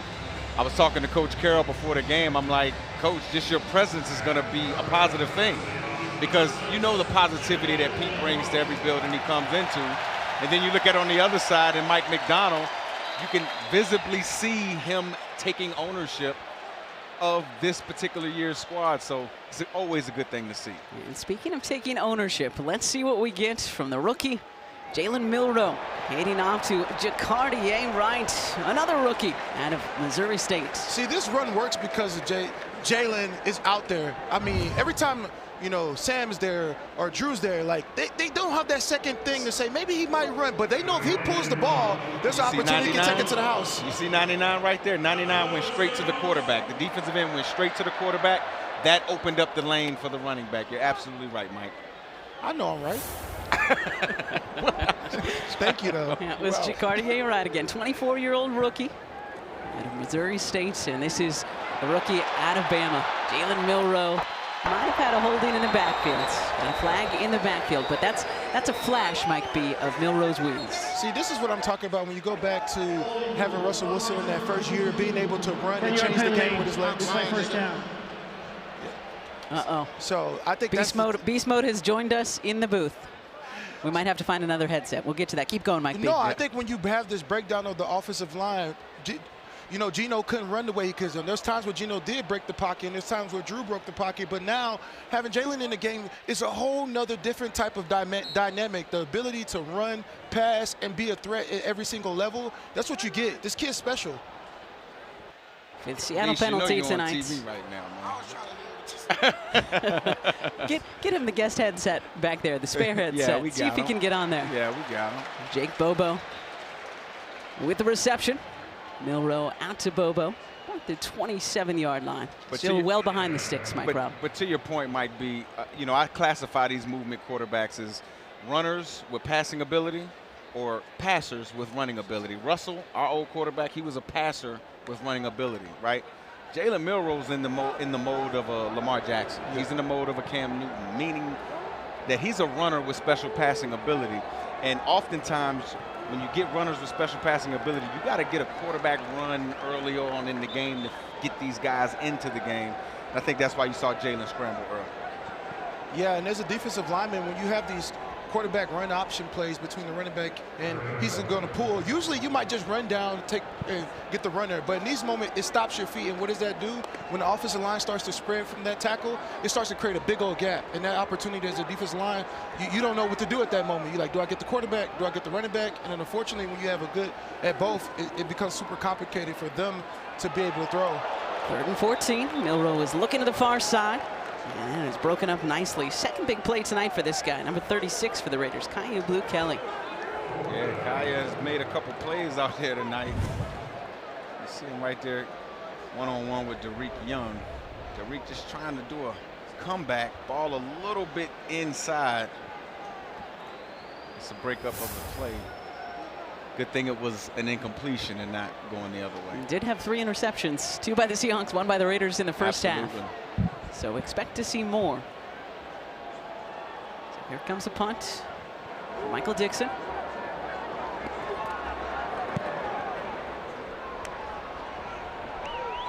Wobbly punt to Dylan Laube. And gets it up to the 35-yard line before he's taken to the turf. So that is where this next Raider possession will begin. Raiders looking up at a 16-3 deficit. And have the football when we come back.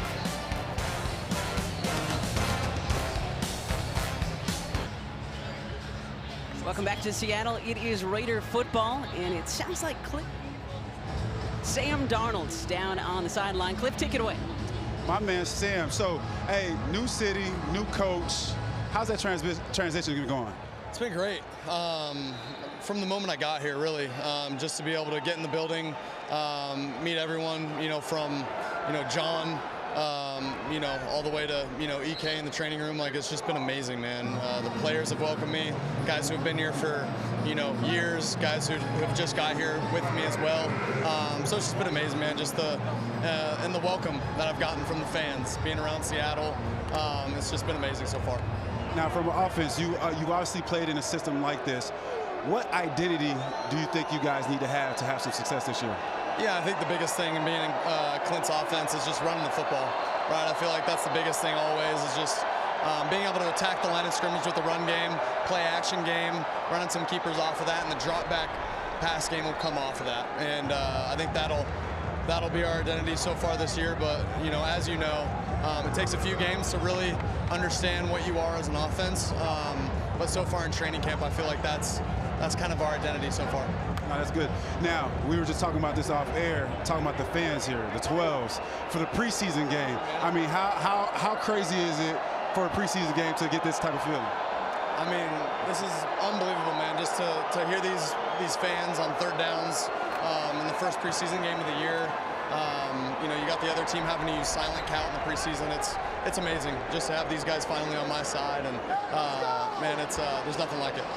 My last one for you. So, the last few years you played it with and underneath a lot of different quarterbacks.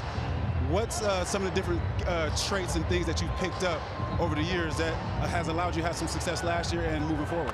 Yeah, I think there's a lot. I think, when I was younger, I think, I felt like I knew how to prepare, but, I spent so many hours in the film room and doing these things, whereas sometimes you feel like listen to this is crazy. But sometimes I feel like you don't understand, you don't know what you don't know.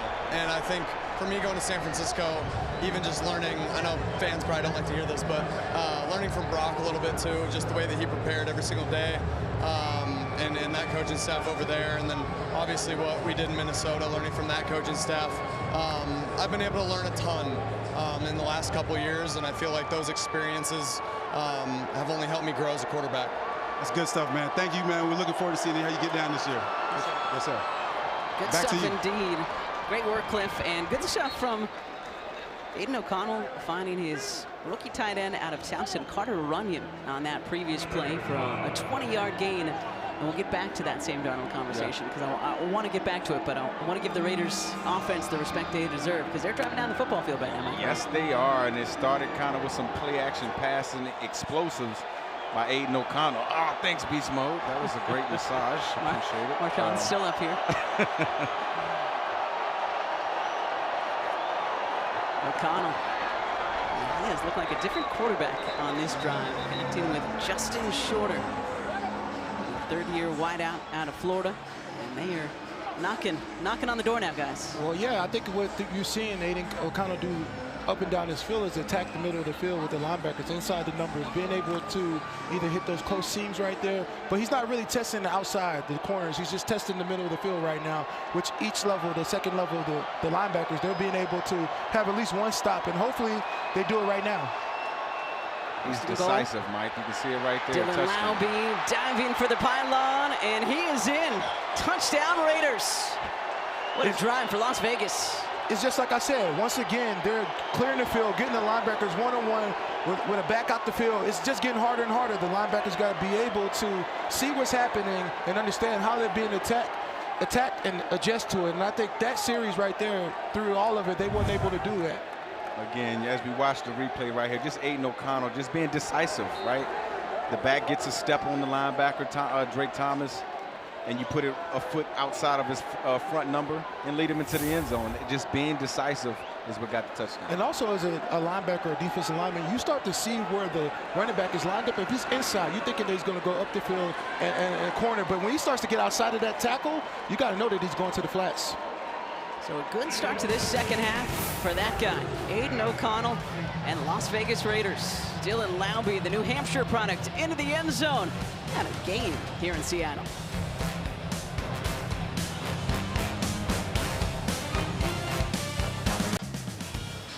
Seahawks football is presented by Washington's Lottery. When you play Washington's Lottery, you're helping fund the pursuit of dreams through college and career training. We saw Marshawn Lynch taking photos on the field earlier. Now he's up in the booth with us, trying to learn from Michael Robinson and Michael Bennett, who are beside me up here. Kate Scott, appreciate you all being with us. And that guy, congratulations to number 23, Dylan Laube. 7 plays, 65 yards, and had that 6-yard touchdown catch to pull the Raiders within 6. Third quarter here in Seattle. And that one will bounce into the end zone. So another touchback. Curious to see how the slight change in the dynamic kickoffs work this year, guys, because last year was bringing it out to the 30. Yep. In an effort to, again, see more returns. Teams decided the 30 was fine, wasn't that big of a deal. So this year they've changed it to the 35-yard line. So far tonight, not that big of a deal either. No, not that big of a deal, but I do think when we get into the season, you're going to see teams be more strategic about where they kick the ball, kick it about down to the goal line so that a team doesn't have the opportunity to down it, you know? Well, I'm actually happy I got a chance to see the Deion Sanders and all the great returners, because I don't think we're going to see that anymore. This is Jalen Milroe, second series for the rookie out of Alabama. Connecting with, guess who, if you couldn't tell from the flowing locks, that is Brady Russell, one of our favorite guys in the preseason last year. Absolutely. Brady Russell, one of my favorite players. He can play fullback, he can play tight end, and one of the best special teams players, not just Mike in Seattle, but in the whole daggone football league, man. He looks like a WWE wrestler right now. Hey, man. You're an old school, right? Old school. Old Macho school. Man Randy Savage. Oh, yeah. I was going to say, who's going to do the oh yeah on air? Rowe, the inside handoff to Cartier right. No place to go that time. No place to go right there. But Trevin Ma'ai, number 68 in white. I had an opportunity to talk to Brady Russell at the hotel earlier today, and he's like, I hope I play the whole game. I'm ready to go. That's the energy that you want. Those are the type of players you want to build the foundation of your team with. Guys who will go and play no matter what stadium, no matter what time of the day. Yeah, Mike McDonald could not say enough about Brady Russell when we talked to him yesterday. Right, a good move. This is Jacardier Wright. Get out of there. And what a run by the rookie out of Missouri State, Jacardier Wright. Got a flag way back near the 35-yard line. Got a good block from guess who, Brady Russell. Come on now. We'll see this replay regardless. Let's hope it stands, because I hope it stands, because this was a 45-yard scamper, Mike B. Oh my God, it was just a beautiful play call. You know, being able to have those 3 tight ends lined up over there. Offense number 38. 10-yard penalty for the spot and foul. Replay third down. Okay, let's see. Did Brady hold? Let's see.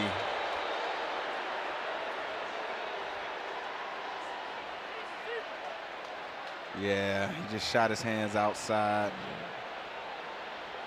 Yeah, can't do that. So explain why, guys, for folks who are maybe just learning football. Well, again, when you shoot your hands outside and the ball bounces outside of you, the referee's gonna see a hold almost no matter what, right? Because as the defender tries to pull away, because your arms are outside, it's gonna appear to be holding. And that was holding. We usually tell blockers shoot your hands inside and run your feet. So if the referees see anything, they just see you fighting for a position. That's it. Yeah, I think if he wouldn't have talked to you, that might not have happened.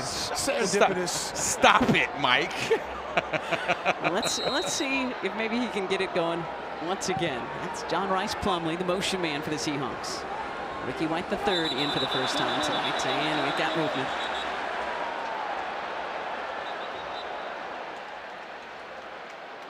See, the defender moved first, Mike. It doesn't matter. It doesn't? No, it matters who they see. That's a good point. Ball start. Offense number 79. 5-yard penalty. Still third down. You know what, Kate? This is what's really. This is close right here, right? This is. Yeah, let's see. He flinches. He flinches. No, so but the defense. The defense did caused it. They did cause it. But I think what happens with penalties, they become contagious. It's like one penalty. You got to find a way to get out of that mindset and get forward to make a positive play. Mike, we're not talking. There's been a lot of penalties. Okay, but what does that have to do with the defense causing that one? Okay, guys, we'll get back to it. Here's Milrow. Breaks loose a one defender. Takes it out close to the 25-yard line. Thomas Booker, the fourth. Doing good work for the Las Vegas defense there. Let's check this thing out here again. Double A gap mug look. Everybody drops out. Jalen sees nothing but white jerseys. Decides to run it and get what he can. And again, Booker just coming over earlier this week in that trade with the Eagles. So good work by 4-7. Called his name a couple of times tonight. Already making an impact. Yeah, love to see that if you're a Raider fan. Takes some of the high spiraling punts. And almost lost that one in the rights. And unfortunately for the Seahawks, gonna bounce all the way back into the end zone, and then a wild play in the end zone. I don't think anybody can see out there. A 77-yard punt from Michael Dixon. It'll be Raider football when we come back.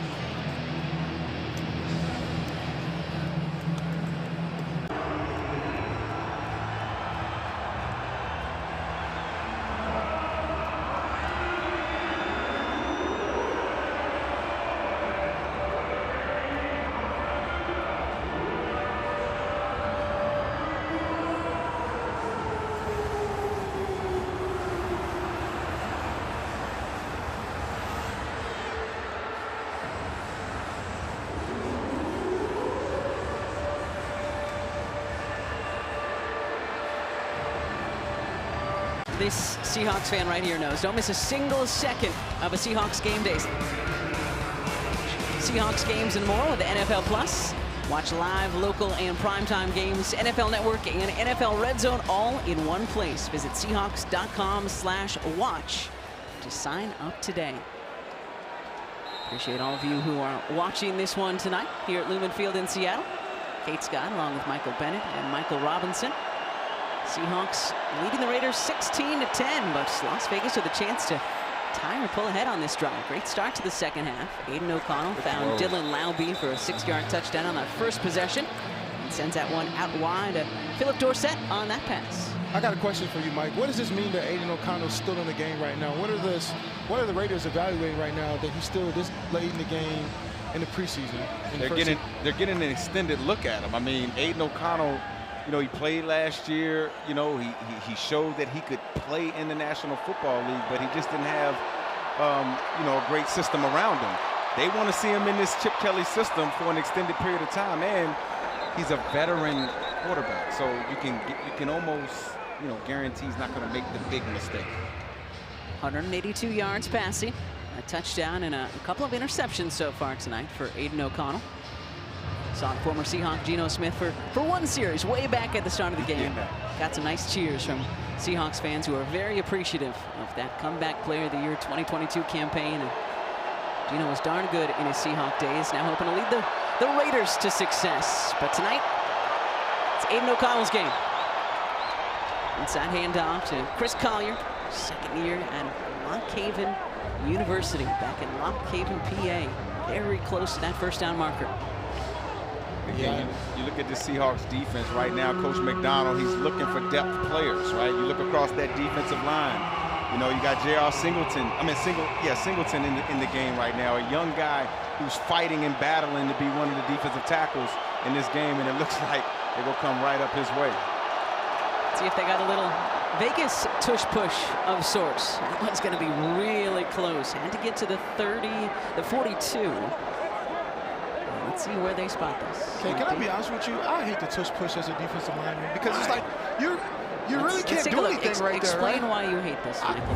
I hate it because everybody's going down, and all you can do, they're below you. You can't really do anything, and they start to crawl. They pick you up, and there's really no stopping that play really when it becomes short distance. Well, what do you say to the Seahawks defense who just stopped it then, Mike? Yeah, they stopped it. Well, I expect the Seahawks to stop it. I'm just talking about the rest of the league.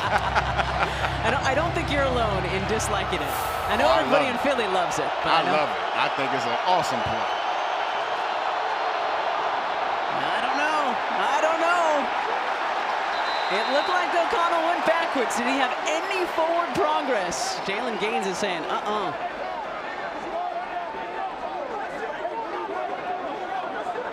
it's going to come down to the spot. Not the virtual one. It's unavailable tonight, Mike. That's the virtual measurement. Human spot the ball. Gotta remember that. During the season, we will have virtual technology helping us with the spot. Let's see. Somebody they're moving the sticks, but the fans disagreeing, shockingly, here in Seattle. It didn't look like he made any forward progress, did it, guys? It does not seem like he went forward any, but I guess it's too close to challenge. So new set of downs for Las Vegas as we approach the 3.5-minute mark in this third quarter. And miscommunication there. O'Connell was looking for Laube, and Dillon wasn't ready for it. Yeah, you see Coach McDonald right there. He's working the refs. You know, he's developing his style about how he talks to the refs and make sure he shows the respect. But I've been at practice a few times, and he gets fired up at the referees. But they're doing a great job calling things at practice. Coach McDonald taking ownership again of this team. And so close to making the postseason last year in his first year as head coach. 10-7, first ever 10-win first-year head coach in Seattle. And if you think about the great coaches that have come through here, that's saying a lot. Laube takes it close to midfield. Mike Robb, that's saying a lot. That's saying a whole lot. Yeah. And Mike B, you understand this, how hard it is to be a new head coach. Not just a first-time head coach, but like he hadn't been in the National Football League that long, right? Yeah. Get a head coaching job and then win 10 games in his first year. Well, I remember talking to Dan Quinn after we won the first Super Bowl, and he had an opportunity to go to the Cleveland Browns. Well, he didn't go because they didn't have a good quarterback. See, Mike walked into a situation where he had a good quarterback where he could run and throw the ball the way that he wanted to, and I think he was able to establish who he was as an individual and who he was as a coach, and that became very intense culture for the rest of the team. O'Connell to the near side, caught very close to the marker. Justin Shorter on the reception. Had to get just inside the 48. Nice sauce Waxter on the coverage for Seattle. Lots of pressure, really interesting formation just before the snap for the Seahawks. Yeah, as trust me, viewers, I've been in the blocking unit before. When you see like 8 guys up at the line of scrimmage, that's pretty scary for an offensive blocker. You don't know where guys are going to come from. Coach McDonald does a great job in disguise. O'Connell, though, moving this offense once again. Started off the second half right, looking to finish this third quarter right. To the far side and up and over. Shorter, who was once again his intended receiver. Demarion Pepe Williams on the coverage for Seattle. Yeah, Demarion Williams, tight on that coverage. He's a kid who's had a good training camp, playing hard, good on special teams. See, they tried to target him a little bit on the last drive. Came out here showing that he's going to be around every receiver they put to his side. He was with Mike McDonald in Baltimore 2022-23 before coming to Seattle this season. Collier, not much space. It's a good tackle right there by Ty Okada, coming up from the safety spot. Under 2 minutes to play in this third quarter. Big third down coming up here for both teams. This is a good ball game so far. 16-10, Seattle in front. Las Vegas trying to keep this drive alive.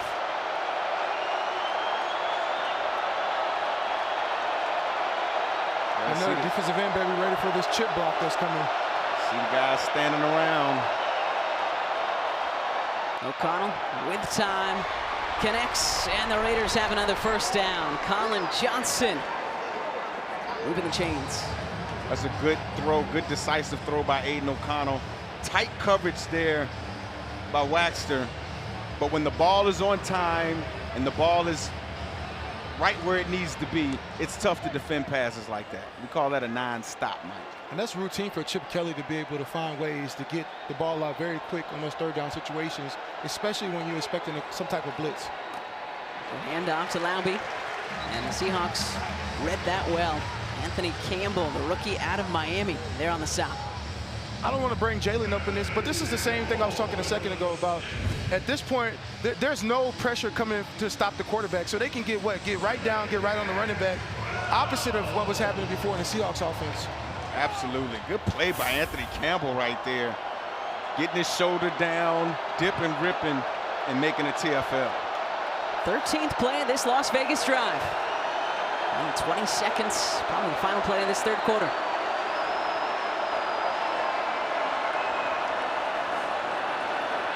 O'Connell sets, fires, and connects once again. First catch of the night for Shedrick Jackson.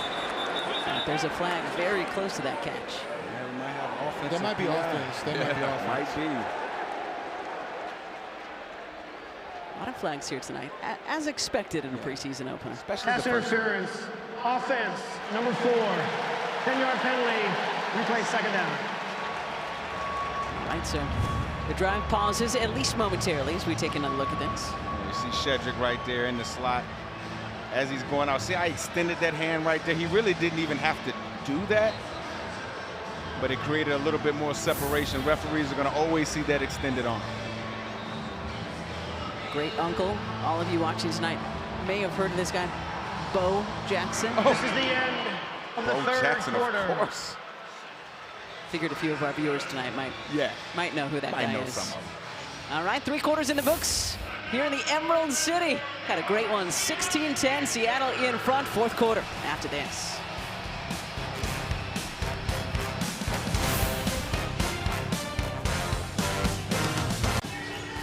Well, Seahawks football is back here at Lumen Fields, and it is time to bring the noise. Watch your 2025 Seahawks take the field once again next Friday, the 15th at 7, the Kansas City Chiefs with Patrick Mahomes and Travis Kelce coming to town. Get your tickets at Seahawks.com/tickets. Second and 22 here for the Las Vegas Raiders.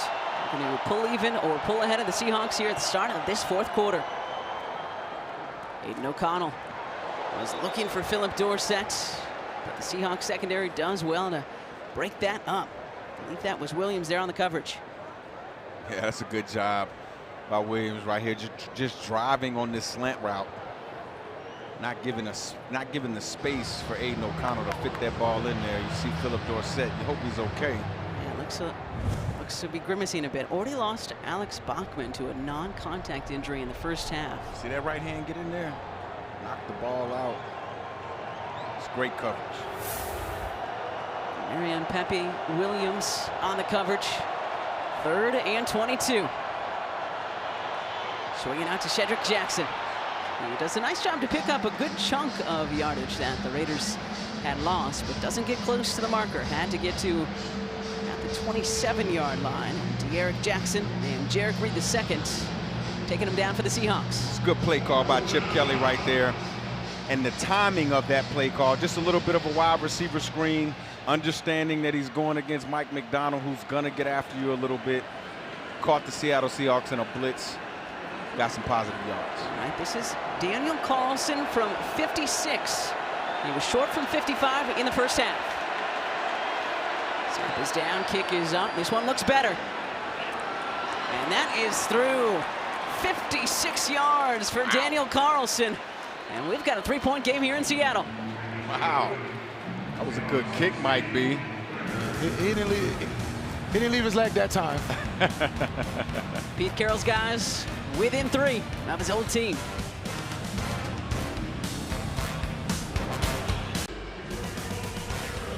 Seahawks football is brought to you by 76. Go from fan to Seahawks VIP with the Fuel Forward app. Scan the QR code for a chance to win. So the Raiders hit from 56. Daniel Carlson makes this a 3-point game, 16-13. Just underway in this fourth quarter.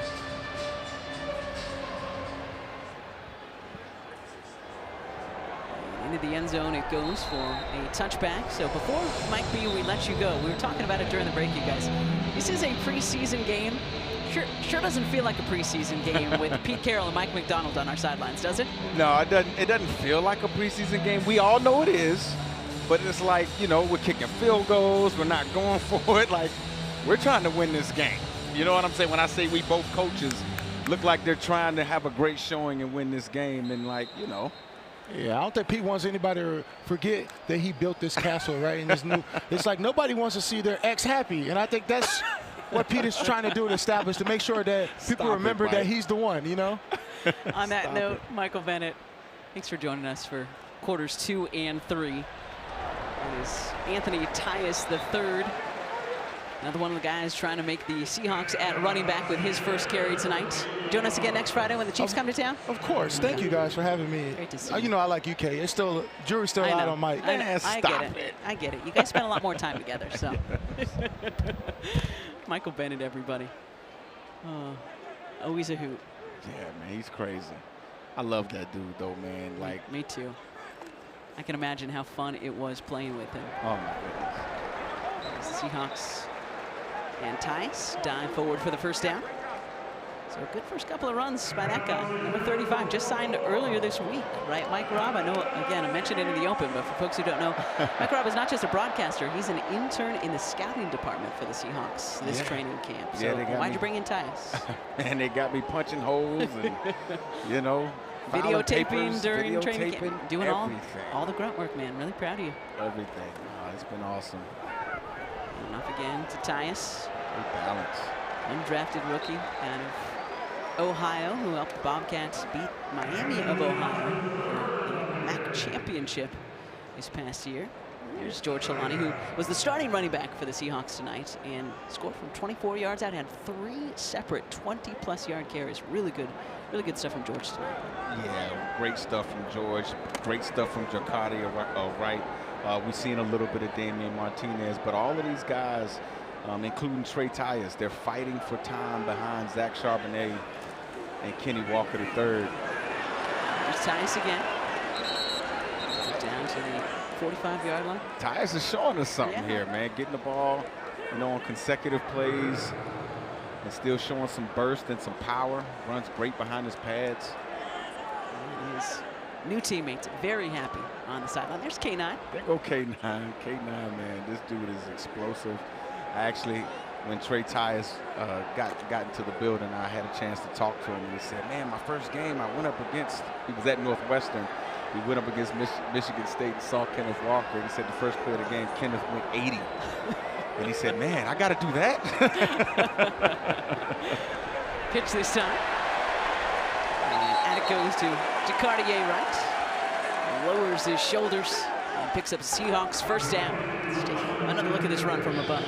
Yeah, man. Let's take a look at this run. Just look at the left tackle, 65.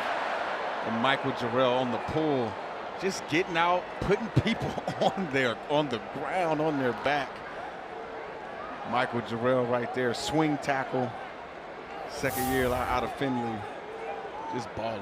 And I want to get back to the offensive line in just a minute after this play, because they have looked very good for the Seahawks tonight. Milroe firing, connecting with his tight end, Marshall Lang. First NFL catch for the rookie out of Northwestern. And Marshall's fired up. Marshall is fired up. It's good to see him catch the football, run the ball after he caught it too. But you see Jalen Milroe right there, very decisive in where he wanted to go with the football. When this kid knows what he's seeing, he can throw the ball with some of the best of them out there. But it's just about creating the offense so that he can see things as easy as he can and utilizing his legs as well. Looks like Sam Webb, number 27 for the Raiders, a little bit shaken up there. You saw him kind of working out that right arm, so hope that Sam is okay. Caller up, another tight end for the Seahawks in there with Marshall Lane. Again, expecting to see a lot more 2, sometimes 3 tight end sets. Some fullback, we saw that in the first half. Milroe goes play action. Milroe fires, and he's got Tyrone Broden, the rookie out of Arkansas, with his first NFL reception. There's one of those plays. First of all, you know it's a bootleg. Watch how quickly Jalen gets around this edge. He's already around the edge on his 3rd step. Throws just a dart right between coverage. Look at the eyes, throwing on the run. That's a throw right there from Jalen Milroe. Let's see what he's got here. From the 11. Pitching left. Right makes one guy miss. Jacardier right. Ooh, just lost his footing. You saw he wanted to get a little more from his legs there, and his left leg just kind of went out from under him. But I like the way this guy runs, Mike Brown. Yeah, I do love the way. But look how this offense captured the edge. Look at those tight ends blocking right there. Right, you got Marshall laying on the edge as the wing, just sealing the outside, allowing Jacardier to get to the edge. I think Ricky White might have had a piece of that block as well.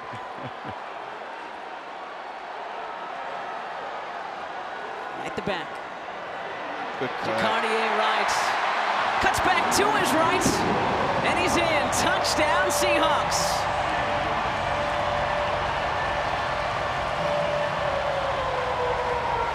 Plumlee diving on what might have been a loose ball.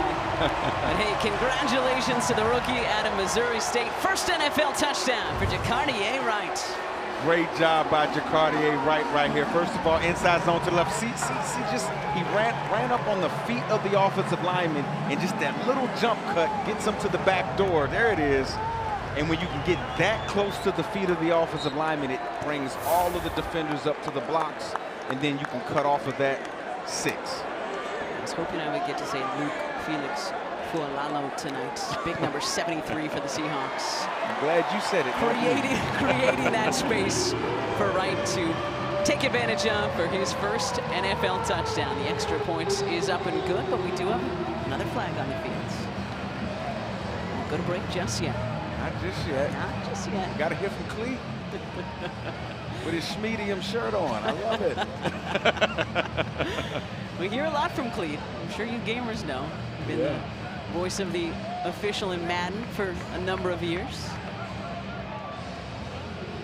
Heard a little too much of him for my liking. Yeah, just a little too much. But it's preseason game. Got a great voice, but too much Cleet. Let's see what we got here. A lot of tricep, too. Do you think he does the overhead? Yeah. Yeah, is that what gets it? Yeah. How about this guy? 24-year-old rookie. Jacardier Wright, following George Halani's lead into the end zone for the touchdown. 23-13, Seahawks.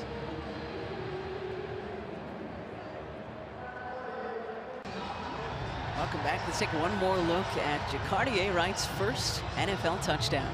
Ooh. That was sweet. You see the footwork, Kate. Again, running up inside zone, get up on the feet of the offensive lineman, and then make your decision touchdown. It's so great seeing Drew Lock and Sam Darnold, A.J. Barner, and so many of the guys who are going to be starting for the Seahawks pumping their fists, so excited for these guys like Wright who are trying to make this football team. And again, that to me, that screams culture. It screams what Coach Mike McDonald has been preaching since the start of spring, really, right? Doing things their way, the way they want to do it, and man, being excited about when great things happen for their teammates. Couldn't ask for anything more. And it was an unsportsmanlike penalty on the Raiders during the point after. So the point after stance. And Raiders will take a knee. Once again, trailing by 10, 23-13 now, 9:39 to go in what has been a really enjoyable, exciting first preseason game for both of these teams. It has been a great preseason game, and simply because you know the amount of passion and energy that Pete Carroll and a Pete Carroll's team is going to bring. And number two, you know that this is the year 2 for Coach Mike Macdonald, and you want to see the culture and the excitement come from the Seattle Seahawks, and we've seen both. It looks like that will do it tonight for Aiden O'Connell, who played most of the game for the Raiders. Geno Smith got the first series. Got some cheers here from the 12s, loving their former Seahawk. This is Dylan Laube, already has 1 touchdown for the Raiders tonight. This guy is showing us something. An FCS All-America at New Hampshire. This is his 2nd year now in the NFL. And he's trying to stick with Las Vegas.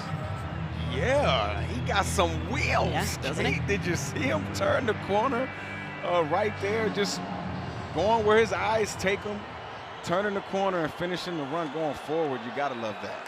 24 yards on that scamper for Laube, who, as we've seen a number of times, a kick returner as well.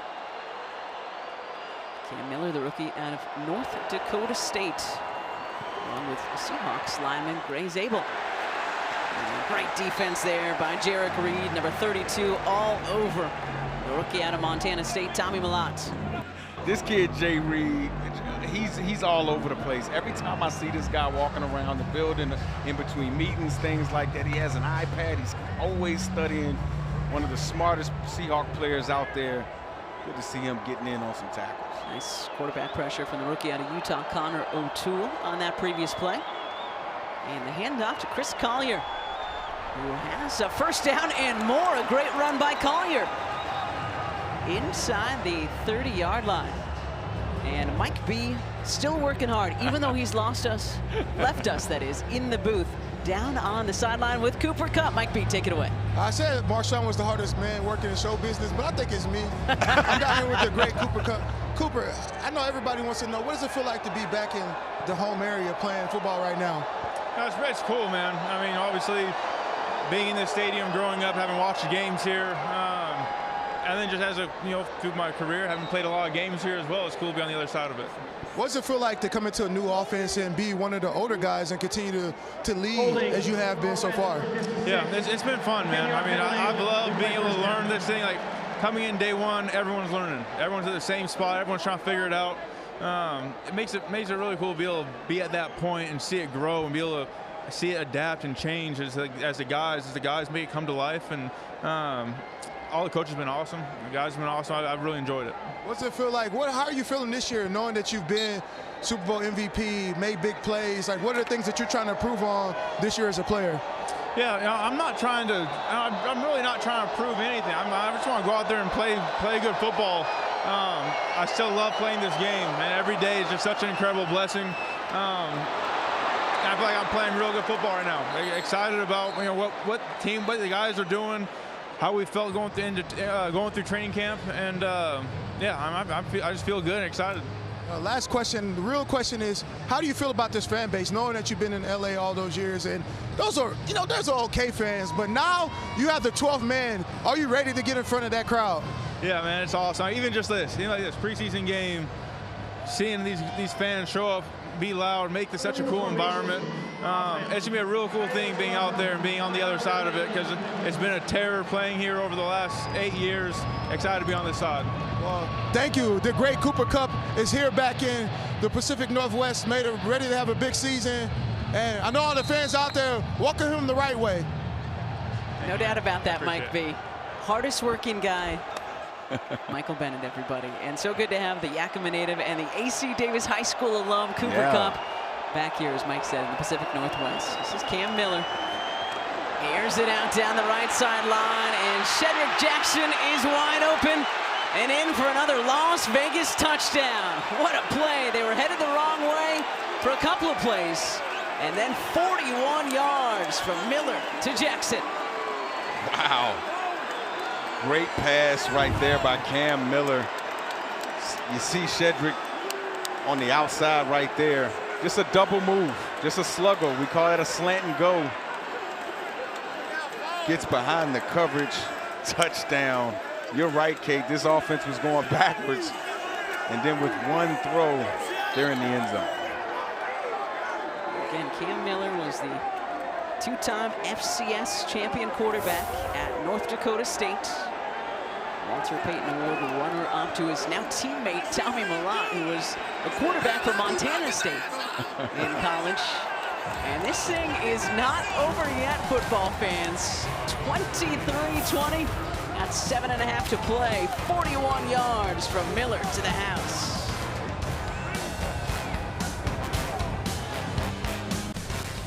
Seahawks football is presented by Washington's Lottery. When you play Washington's Lottery, you're helping fund the pursuit of dreams through college and career training. Great work by the Raiders on that last drive. It was 1st and 24 after back-to-back penalties, Mike Robb. Michael Robinson and Kate Scott with you. And then Cam Miller, the third stringer so far, the rookie out of North Dakota State, hooking up with Shedrick Jackson. First-year man out of Auburn, 41 yards for the touchdown through the legs of Damian Martinez. And Martinez will try to bring it out, so nicely done by the Raiders special teams. Dylan Laube has been everywhere tonight for the Silver and Black. Dylan Laube is saying, if there's 53 spots on this Raider team, I want one. Yeah. Yeah, I'm showing my value. That's a great kick by Carlson right there, too. It was a low-line driver, just hit over the 20, so it made it legal. It made it a tough ball to field for Damian Martinez. And that is how so many of these guys, you know, tough running back room, tough wide receiver room are going to make both of these teams is by their special teams performances. Jalen Milroe, tight end Marshall Lang, now past the 10-yard line to about the 12. And again, all of these straight drop back passes are just great for Jalen Milroe to get right now. Early on in the preseason, right? Just get him completion so that he feels comfortable dropping back, throwing the football. Obviously, we all know the kid can run the football, but if he can add that dynamic passing to his game, I'm telling you, he can be one of those guys in this league. He's shown flashes of that in training camp, some movement before the snap.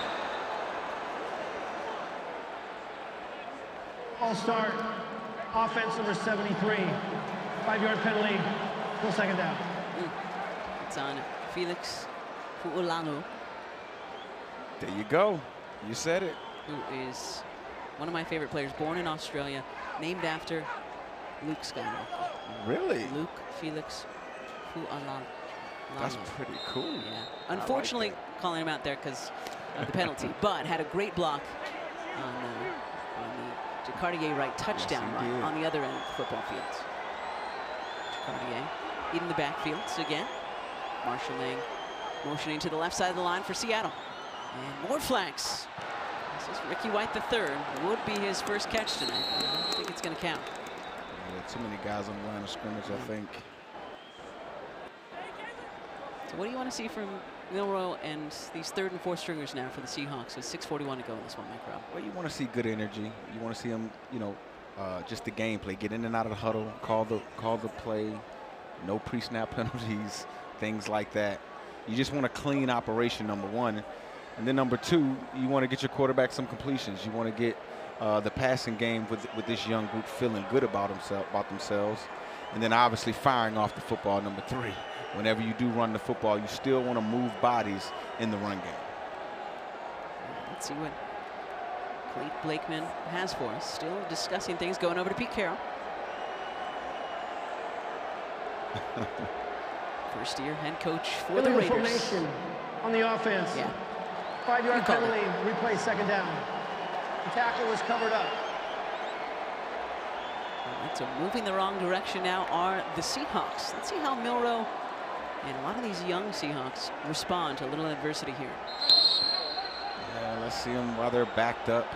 This is one of the situations that I'm sure both teams go over multiple times during training camp, but it's nothing like live, you know, the real game, having the situation come up. Let's see if the Seahawks can fight their way out of this hole. 2nd and 12. Milroe keeps this, fakes the handoff, and he could be gone. There's those wheels. Past the 25 and will smartly step out near the 30-yard line. We do, though, have a flag back near the 10. Oh, man. Oh, man. Yep. I think there's probably a hold on the Seahawks. Doing the use of hands to the face, defense. Okay. We will take it. Coming to add to the end of the run, first down in Seattle. And so will the 12s here at Lumen Field. I want our 12s that are watching to just look at this. Like, this kid moves differently, right? Like, I don't know if we've seen, I know we had Russell at quarterback, but you just don't see a guy running this fast at the quarterback position. There's the penalty right there. You see 37. Yeah, I thought it might have been a hold on the Seahawk who was there, but we'll take the hands to the face instead. We'll take the hands to the face. All right, it's pitching left this time. He ties the third back in at running back for the Seahawks, but getting back to Milroe, I mean. Yeah, I mean, that's a different type of movement. And you got to think that Coach Mike McDonald had some say in drafting him, like, because he had to defend Lamar Jackson for so long in Baltimore. Yep. He's like, quarterbacks like that make me pull my hair out at night. I got to have one of those guys on my team, and Jalen's been having a really good camp learning this offense. Taken with the pick that the Seahawks got by trading Geno Smith to Las Vegas. A hezzy move there by Milroe, and then his teammates not happy with the tackle out of bounds by Cody Lindenberg. Yeah, a little bit of shoving there.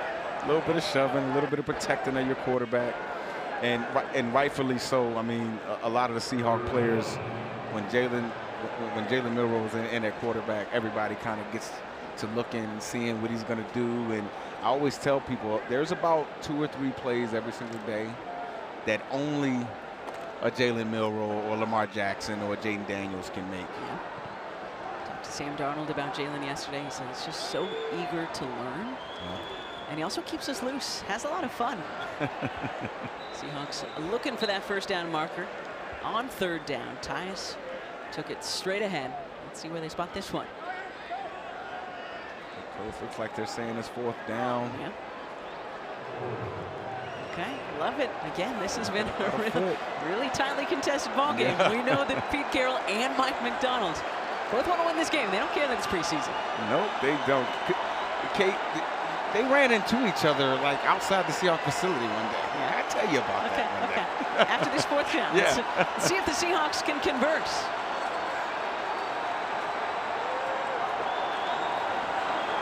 Milroe rolling, firing, and unable to convert on 4th down. So the Seahawks turn it over on downs. Marshall Lang, the intended receiver. And Las Vegas will have a shot here with 4:12 to play at Lumen Field in Seattle. Mike McDonald and the Seahawks got the look they wanted. Now it's Cam Miller's turn.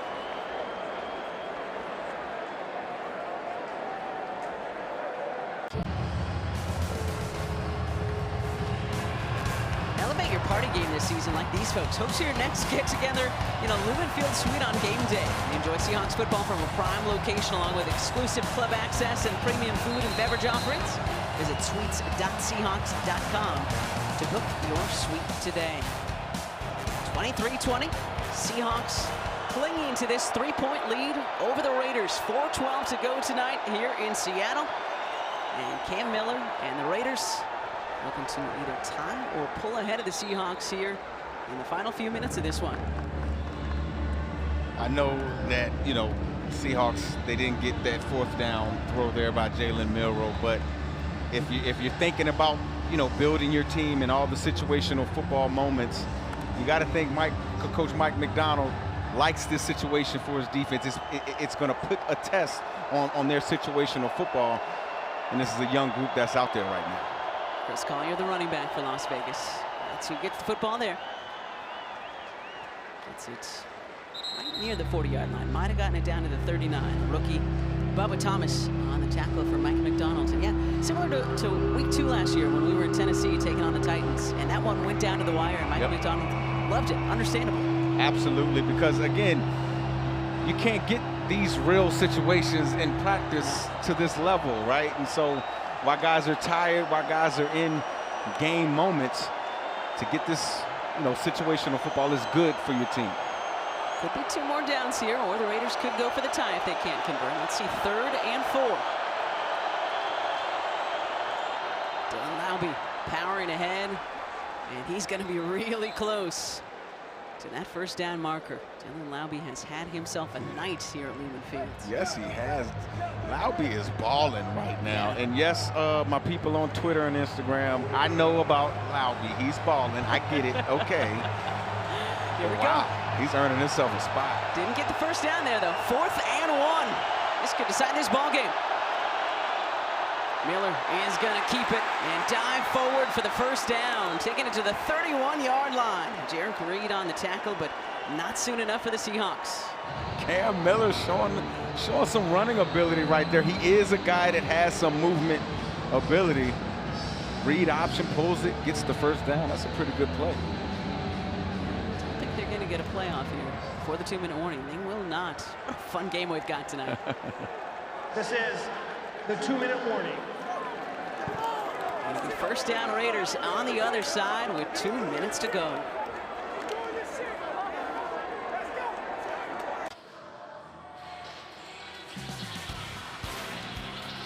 Tonight's game is brought to you by Lumen, the trusted network for AI. Virginia Mason Franciscan Health, the Seahawks official medical services provider. Chevy Equinox, where Northwest adventures begin. And T-Mobile, now the best mobile network in America, according to Ookla Speed Test. We are down to the final 2 minutes here at Lumen Field. The Seahawks have the lead, 23-20. The Raiders knocking at the door. This has been a very entertaining preseason opener between the Seahawks and the Raiders. Lots of action in the final 2 minutes to go. We'll have a complete recap on the post-game show coming up right after the game, so stay with us. Back to you, Kate. All right, Paul. Pretty loud down there. Never easy broadcasting on the sideline here at Lumen Field, but Paul mentioned it. Raiders are knocking. 32-yard line, 1st and 10 for Cam Miller, Pete Carroll, and Las Vegas. Trailing 23-20 with 2 minutes to go. Chris Collier the back for the Raiders. And that's who he will hand off to. And Collier is stood up. Not even sure he made it back to the line of scrimmage. Great work by the Seahawks there. Okay, JR. J.R. Singleton, the rookie out of Iowa State, and the rookie out of South Alabama, Bubba Thomas there as well. Okay, 2 D tackles there in on the play right there. JR did a good job of penetrating right there, not allowing the down block to push him out of the play, and actually made the tackle. Great play. Gonna give him a yard, so 2nd and 9 now. 90 seconds to go. Miller, play action, and he sacks. Great work by Connor O'Toole, the rookie out of Utah. I see you, Connor. Coming off the left side of your screen right there, going up against number 70. Engages, what a violent. Takes its first timeout. This will be a 30-second timeout. Check the violent throw of the tackle right there. Getting there on Cam Miller for the sack. Great job, Connor O'Toole. This is where I tell you this dude used to be a wide receiver. A former wide receiver now plays defensive end. Okay. And looking pretty darn good at doing just that. Wow. So a loss of 8 on the play. 3rd and 17. I'll let the 12s take it from here.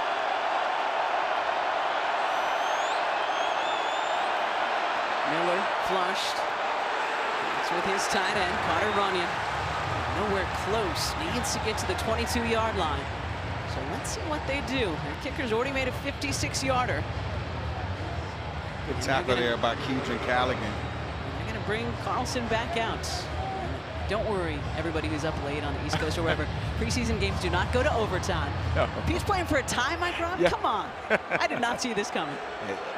Watch for a fake kick. Yeah, I was about to say, watch out. Pete has all the tricks of the trade. All right, already has a 56-yarder tonight. This one from the right hash from 51.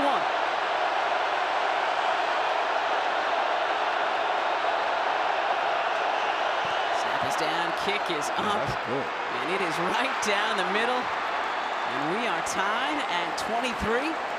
With 1:12 to go tonight here in Lumen Field. Still time for maybe the first game-winning drive of Jalen Milroe's career. It is time for that. What do we think? It is a lot of time for that. Seahawks still have all 3 of their timeouts, Mike Rob. And I love a Jalen or a quarterback with Jalen Milroe's skill set in these moments, because his legs are the unpredictable part about his game. And defensive coordinators, they like predictability. And calling pass plays right now is gonna be fun. You see Jason Myers right there getting ready in case he has to go out there and win the game. And we know that he's got a leg. He set a Seattle record 9 50-plus yard field goals just last season for Jason Myers, and he hit from over 50 at least once last preseason, maybe twice. Yeah. So what you're telling Jalen Milroe in this offense is just get us somewhere around the 50 or close to it. Yeah, just give us a chance. Just give us a chance. Cartier right, John Rice Plumlee back deep for the Seahawks. Here's Plumlee, another converted quarterback. Now playing wide receiver. Bounce into the end zone, and he's going to take it out. Nice Plumlee. And not probably what the Seahawks wanted, but out to the 22 it comes. Only about 5 seconds off the clock. Colin Johnson on the tackle for Las Vegas. Jalen Milroe. Here we go. Opportunity. Again, situational football. They're probably going to be in a 2-minute drive or a quick pace type of an offense because they do have all 3 of their timeouts. See if he can get some completions to the sidelines and stay on track. And goes in motion. Milroe steps, fires, and connects. All the way out to the 36. Ricky White III with the catch. Rookie out of UNLV, and they're going tempo.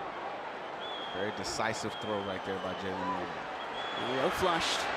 Good job. Just throw this one out of bounds. Stop the clock. Got outside the pocket. And pressure from John Joyner, the rookie out of Minnesota for Las Vegas.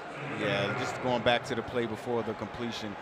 Again, Jalen sees where he wants to throw the football. A little hammer combination right there with the sit down by Lang and the wrap 4 coming in behind him. Throws a dart.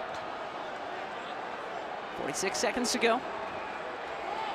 2nd and 10 from the 36. Milroe looking left, throwing left. Oh, just off the hands of Tyrone Broden. Timing was almost there, Mike Robb. Almost there. Had to throw it before he looked. Yeah, had to throw it with some anticipation and timing. I actually thought that was a good throw. He threw it whether his receiver can get it or nobody can get it, so that's a good safe throw, and it also stops the clock. He's up 3rd down for the Seahawks. Invaluable reps for the young quarterback, Jalen Milroe, and really this entire offense. Milroe with his heels on the 30. Pocket collapses, and Milroe gets thrown down. Trevin Ma'ai, the rookie out of Baylor, with a huge play for the Raiders defense. Huge play by this Raiders defense. Got a timeout by the Seahawks. Oftentimes when you get a sack in a 2-minute situation, you want to stop the clock and think about it a little bit. Second timeout of the half. Oh, Vegas took 30 the seconds. timeout. Again, just a free rusher at your quarterback. You don't want that. You don't want too many hits like that on your quarterback. Well, and Trevin's had a great night. He was the guy who blocked the extra point back in the first half, which is obviously a huge thing at this point since we're tied at 23. Absolutely. That blocked extra point seems to be the difference in the game right now. So now Las Vegas will have one more shot to win this game. Dylan Laube, one of the guys back deep for the Raiders. And it will come to Laube. Had a great night so far from the 20. And Smartly will take it out of bounds. Crosses the 30, gets it out to about the 32-yard line. Marshall Lang on the tackle for Seattle. Marshall Lang on the tackle. 25 seconds left. Let's see if this Las Vegas Raiders can go 70 yards, get a touchdown, or at least get in field goal range. It's actually good clock management by the Las Vegas Raiders to be able to give themselves a chance to get the ball back right now. And it looks like kicking the field goal in the last drive is going to help them out now, because now they'll be kicking to win the game. One timeout left for the Raiders. 25 seconds.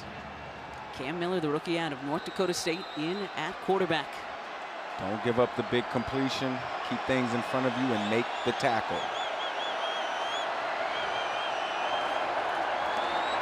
Miller to about the 40, but tackled inbounds is the rookie Carter Runyon.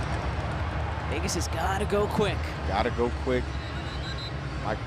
Michael Dowell on the tackle. And they take their final timeout here.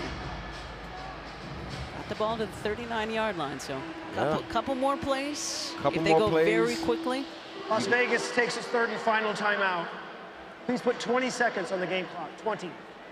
20 seconds. They can get 2 plays in if they do it right. But again, Seattle has to be very conscious of the deep ball, because one play can get them in field goal range. So you want to make this offense, you want to make the Vegas offense work for their yards and not give them anything easy. Daniel Carlson, the kicker for the Raiders, has already hit from 56 and 51 tonight. So we know he's got it in him. Yes, he does. 20 seconds to go, all square at 23. Miller barking out some final instructions. On the 39. Miller rolling, firing down the sideline, and he's got a man just inside the sideline. Shedrick Jackson with that 41-yard touchdown reception earlier in this quarter. What a smart play by the youngster. Smart play. Where are the pass rushers for this Seahawks defense? One of the guys on the front four has to be able to affect the quarterback right now. And Mike McDonald and the Seahawks will call time, because the Raiders looked ready to go. Yeah, they did. They looked ready to go. First time out of the half. This is 30 seconds. McDonald not happy about something. What do you think? I was about to say he's on. He has something on it. He's talking to Cleat right now. Looks like it might be a time issue. I'm just trying to read lips. I'm not going to say How's the lip what I read there? right there. But yeah, intense. Don't tell me this is preseason game number 1. You knew, even though he said in his pressers in Vegas earlier this week, hey, just another game. They're the team we got on the schedule. That's the stadium we're going to. You knew that this was going to mean a little bit more to Pete and to Gino. We saw it from Jamal Adams in the first half. Absolutely. These guys came out with a lot of fire, a lot of energy. And like Michael Bennett said a little bit earlier up here in the booth, I think Coach Pete Carroll wanted to come in to a place he helped build and wanted to show that he still got it. Yeah. And I imagine Raider fans watching this one tonight pretty darn happy. Carlson's career long is 57. He hit that back in 2021. Daniel Carlson, that is. And there's Jackson again. Didn't call his name in the first half, but Shedrick Jackson, what a second half he is having. Yeah, he's working. He's out there working right now. They're moving around the offense, and it seems like every route combination has Shedrick Jackson involved in it. 9 seconds to go. Expect this will probably be their final play before they bring Carlson out to attempt this kick. See what they do here. Looks like they're pressed across the board. Want to make this pass as hard as possible. And Vegas is out of timeout, so they got to get out of bounds. And Miller will smartly just loft this out of bounds. So with 5 seconds to go, Daniel Carlson and the Raiders are going to come out with a chance to win this in walk-off fashion. Wow. Wow. That would be something crazy to have Coach Carroll come back in preseason game number 1 and come away with a win. All right, 56 and 51 already tonight for this guy, Daniel Carlson. This from 55.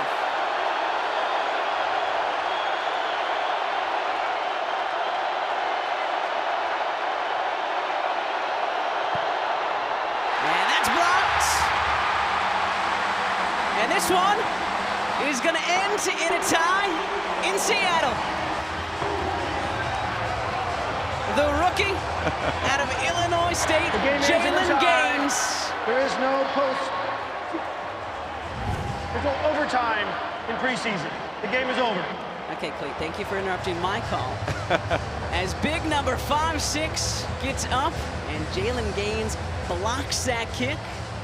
And this game, Mike Robb, is going to end, much to Pete Carroll's chagrin, in a tie.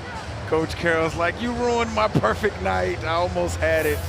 But wow, what a jump by Jalen Gaines right there. He didn't have any pushers on any guards. He just sat there and jumped and got up high enough to block the kick. Great job. And Jalen started his collegiate career playing Division III football.